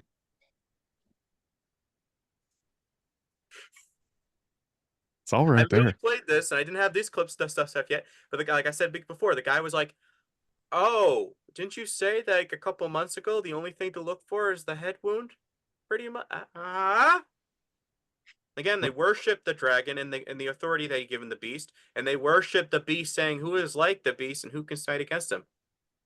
Got a golden statue. He's got a Buddha. The word became flesh. Yep. At what point do you excuse the blasphemy and go, you're right. You're right. That's a lot of blasphemy affiliated with one particular guy. They've been telling you nobody could fight against Trump since the day he started running. Yeah. Or he's going to drain the swamp. Again, Trump gave up everything to become, the chosen one of America. The chosen one, the song, you can look that up. It's like I forget what that just reminded me so much of like one of Trump's like Bible quotes. I don't even know what he quoted, but it was like 2 Corinthians. Yes. Like it starts off like a joke, like what do they do? Walk into a bar? Yeah. Like, guys, he doesn't know anything about the Bible. When somebody asked him what's his favorite verse, he's like, I don't want to talk about that. Yeah. Ask me. I'll tell you 1,000 verses that I love. Like, right. He could probably at least knock out a normal like John 3:16 or something, you know? Just give him something. At least try. But Revelation 9:11 talks about Apollyon Abaddon. It has the power over the beast. Look at this. 4 + 5 = 9. President 45. 4 + 7, 9/11. And 46, the number he skipped while he sat out, is what? X. Yeah, you're 10, right? Oh, thank you. Yeah. X. And then what was it? Kong Godzilla with the X. Like I said before, when do we ever see X with an and? No. Yes, What's it instead of called? verses. The New Empire. Yep. And like you just pointed out, 2 + 5 + 2, 9. He's only followed 47 ever. 11. 9/11. Bunch of other stuff. I don't need to always get into every single aspect, but guys, and he's wearing a red cap of Mithra. Again, that moment when Donald Trump was born, the sun stood between the horns of Taurus, the bull. Mithra slaying the bull. Donald Trump is their man to perform the tarot octony, the ritual where Mithras kills the bull. Mithras represents Apollo. The bull represents God. Who created Space Force again? Trump. And guess who made the first space program? Yep. Nimrod. Yep. Guys, slay the red heifer. Is the red heifer America? Look at nah. Well, I don't fucking know about that red heifer, right? That seems so. I have no idea what's happening with that. But anyways, they're focusing on physical, focusing on the physical. You sound like dispensationalism is Zism for Gentiles. You cannot tell me because you are so obsessed with the physical outcome of something. And then for 7 years, God's going to beat it into his chosen people. You need to accept me already. No. Ecclesia gets it. Ecclesia gets it. And again, if we are the 2 witnesses, nobody's listening to us because we're expecting old men with beards. So, of course, we're not going to expect it because it's not going translation of what we are expecting. It could be actually ones with scripture and the Holy Spirit. They're going out spitting fire. Again, scripture is like fire. You're spitting fire, bro. Who knows? Maybe that's the kind of symbolism he's dropping. I don't know. Maybe it's where you haven't kicked off yet. But if it's true, wouldn't it be ironic that for 3.5 years, the ones that were filled with the Holy Spirit, like Christ, are going around ministering and trying to explain things to people, and everybody's rejecting us, and then they kill us off all of a sudden? Our heads, our body, or the heads of the saints are laying in the streets, like I was saying in Revelation 24, and all of a sudden we get resurrected, raptured up into heaven, and everybody's going, oh, wait, they were, yeah, enjoy your Antichrist. You wanted the purge? You wanted to get rid of truth? Yep. Welcome to the lion, not to the lamb. What did I say that America was known as? The land of the phoenix. Look at him. Whose statue is this? Somebody messaged me saying, I think it was Jordan, Mr. Harris, the black guy, serve guy. He posted this saying it looks like a phoenix coming up from the ashes after Trump was walked off stage. I was over here like, it does. Again, what was America known as? The land of the phoenix. What do they want for their Messiah figure? Resurrected, coming back. Yeah. So here we go. And Trump is affiliated with this again. And again, little all-seeing eye in the triangle. How did you even wrap up like that? That's interesting. Statue of Liberty. I'm like really into that picture. Like how would it wrap like that? It looks like it tied into a fucking knot in the middle. Right? Yeah. People don't see it, but it's right there. Like I said, Sam Ramis and Tammuz always sucking at the teat, sucking at the teat, sucking at the teat. Ever see, you remember The Boys? Dispensational evangelicals. This is what we're doing. It's crazy too, because you go back to the picture you have of Secret Service holding Trump with his fist up, and it looks like the women are almost sucking at his teeth there. Yeah. You know, while he's holding it up. It's like the women weeping for Tammuz and all that. Yeah, come on. Again, we will be like God's AI, Hermes. His name roughly translates into His Highness, the hero of divine ordinances of eternal youth. you could become your own gods. And that's the last slide. The official seal of the Grand Lodge of Israel includes the Star of David, a Christian cross, which represents Tammuz, a Muslim crescent, all superimposed over a Masonic square and compass and encircled the chain of union. The Grand Lodge was established in 1953. And again, the all-seeing eye is atop of the Israeli Supreme Court, just like your dollar bill. Just like it. Again, that's why I always tell people, Zism is Stockholm Syndrome. I don't know why you want to support this, because they're the ones that are taxing you into oblivion. Oh, and these they are the ones all. you're going to go die for. You'll see, we don't see a picture of every president with a yarmulke praying in the walls in Jerusalem because, you know, they're all Christians for America. Right. Or There's a reason. There's a reason. It's like if that was the Great Wall of China, and I love somebody did a meme on that. It's like they're always going to the Great Wall of China, putting their hands on it. It's just like, guys, I don't care if it was Russia, if it was Africa. Me personally, as a Christian, if your ideologies are going to something that's pagan, as Marina Abramovich called the Crystal Wall in Ukraine to be very similar to the Wailing Wall in that particular country, then that should send off a red flag if a witch is comparing the two as similar. And our politicians all go over there and do it, even after she says it. Yeah, it's like no.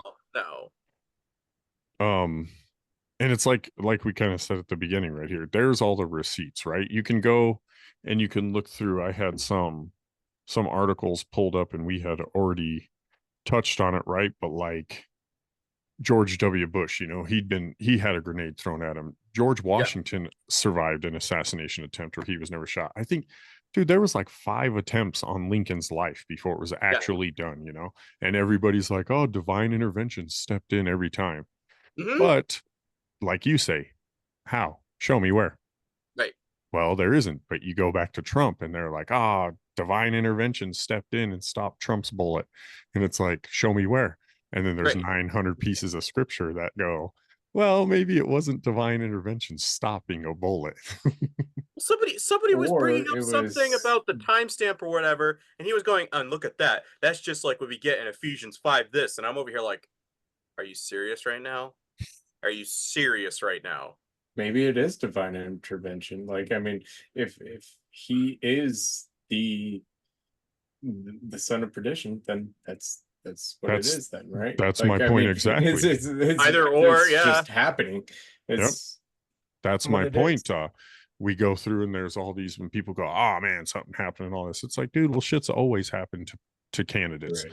Things have always happened in politics. You know, you can line up shootings across the board. Yeah. You can't line up 900 pieces of evidence though with any other person except Trump. Right. And that's what I'm always telling folks. So I know they're always giving me like, oh, you know, it could be Obama, it could be this one. I know we say this about every president, and I'm over here going, read their texts, read what they are saying. Does Israel like him? This is where we all have to kind of, as Christians, go. Exactly. And we're not stepping back because we're like, oh, we hate Trump. We want to see Biden. We want to see Biden win. I voted for the guy twice. That's why I really don't understand with folks. You suffer from PTSD, and I'm over here like, no, I'm calling out his blasphemy, you moron. Yeah. Calls it like I sees it. Right. It's like, if it's blasphemy, as a Christian, I should condemn that and be like, I made a bad call. My first time was ever voting, and it was comparison to Hillary. I was like, no. Second time, everything in my spirit was saying, you're not supposed to be here. So can we acknowledge that as Christians, that we can evolve and come with new opinions? Like, I could be wrong with that's always the thing, is like, you always have to keep your opinion, right? Like, that's like, there's no new evidence, and that's like a lot of what we do is just question things, and then people are, oh, well, that's your opinion. Like, well, I'm just showing you all of the evidence that shows me why I have my opinion this way. Yeah. Or maybe it's not even our opinion. We're just out here to show you that there's 12 other different opinions. Yeah. Right. And that's the thing, is like, folks are always making justification for the guy, and that's what's really irking me, because I'm showing you the things that are connecting him to a bad guy in the Bible. I'm showing you visuals of connecting him to occultic affiliations with Kabbalah, his own book. Don't take my word. His book, his words he published. The way to the top. Take that again, and now I'm showing you who he's affiliated with, or like this prayer thing at the RNC. What God did you didn't denounce it? You didn't get up there and say, I know we have religious liberties, but I do have to admit, the God that saved me during this blah blah blah, you didn't say that. Didn't Nope. denounce it. Nothing. And I don't see any Christians going, It's yeah, shouldn't be standing up for that. No. I'm going to be straight up open and honest right now. It pisses me off that you can't say anything about Trump because it's Trump with people, right? They'll know nothing about him. And they'll be like, well, he's going to save me 40 cents a gallon on gas, so we better go Trump. And My I'm like, state "Get has more outta to do here." with politics than like the president, right? Like people act Yes. like my job's going to be saved because of the president. Like, dude, Yes. my state is the one screwing me. Yes. We should be Yes. able to talk about anybody and everybody, regardless. If I love somebody and there's evidence to talk about something else, then let's fucking talk about it. You know, it doesn't matter. Yeah, I'm up for discussion. I love discussion. That's the problem with this crowd, right? We want to talk about these things, and they're like, "Oh, you shouldn't say that. Well, you can't say that. He's out here trying to save us. Is he?"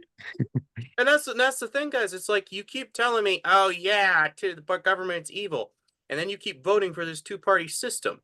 Like the amount of unfollows that I get. Like I said, liberals, oh, they got safe spaces. Your unfollows are the equivalent of that. Because I'm confronting you with truth, or as a Christian, does this sound right to you? And you're going, yeah, he gets an exception.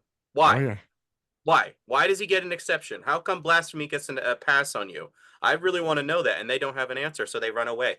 And this is where I'm saying is, like, I think we really need a militant ecclesia at this point, because we have a lot of neutered Christianity where we go, it's not that bad.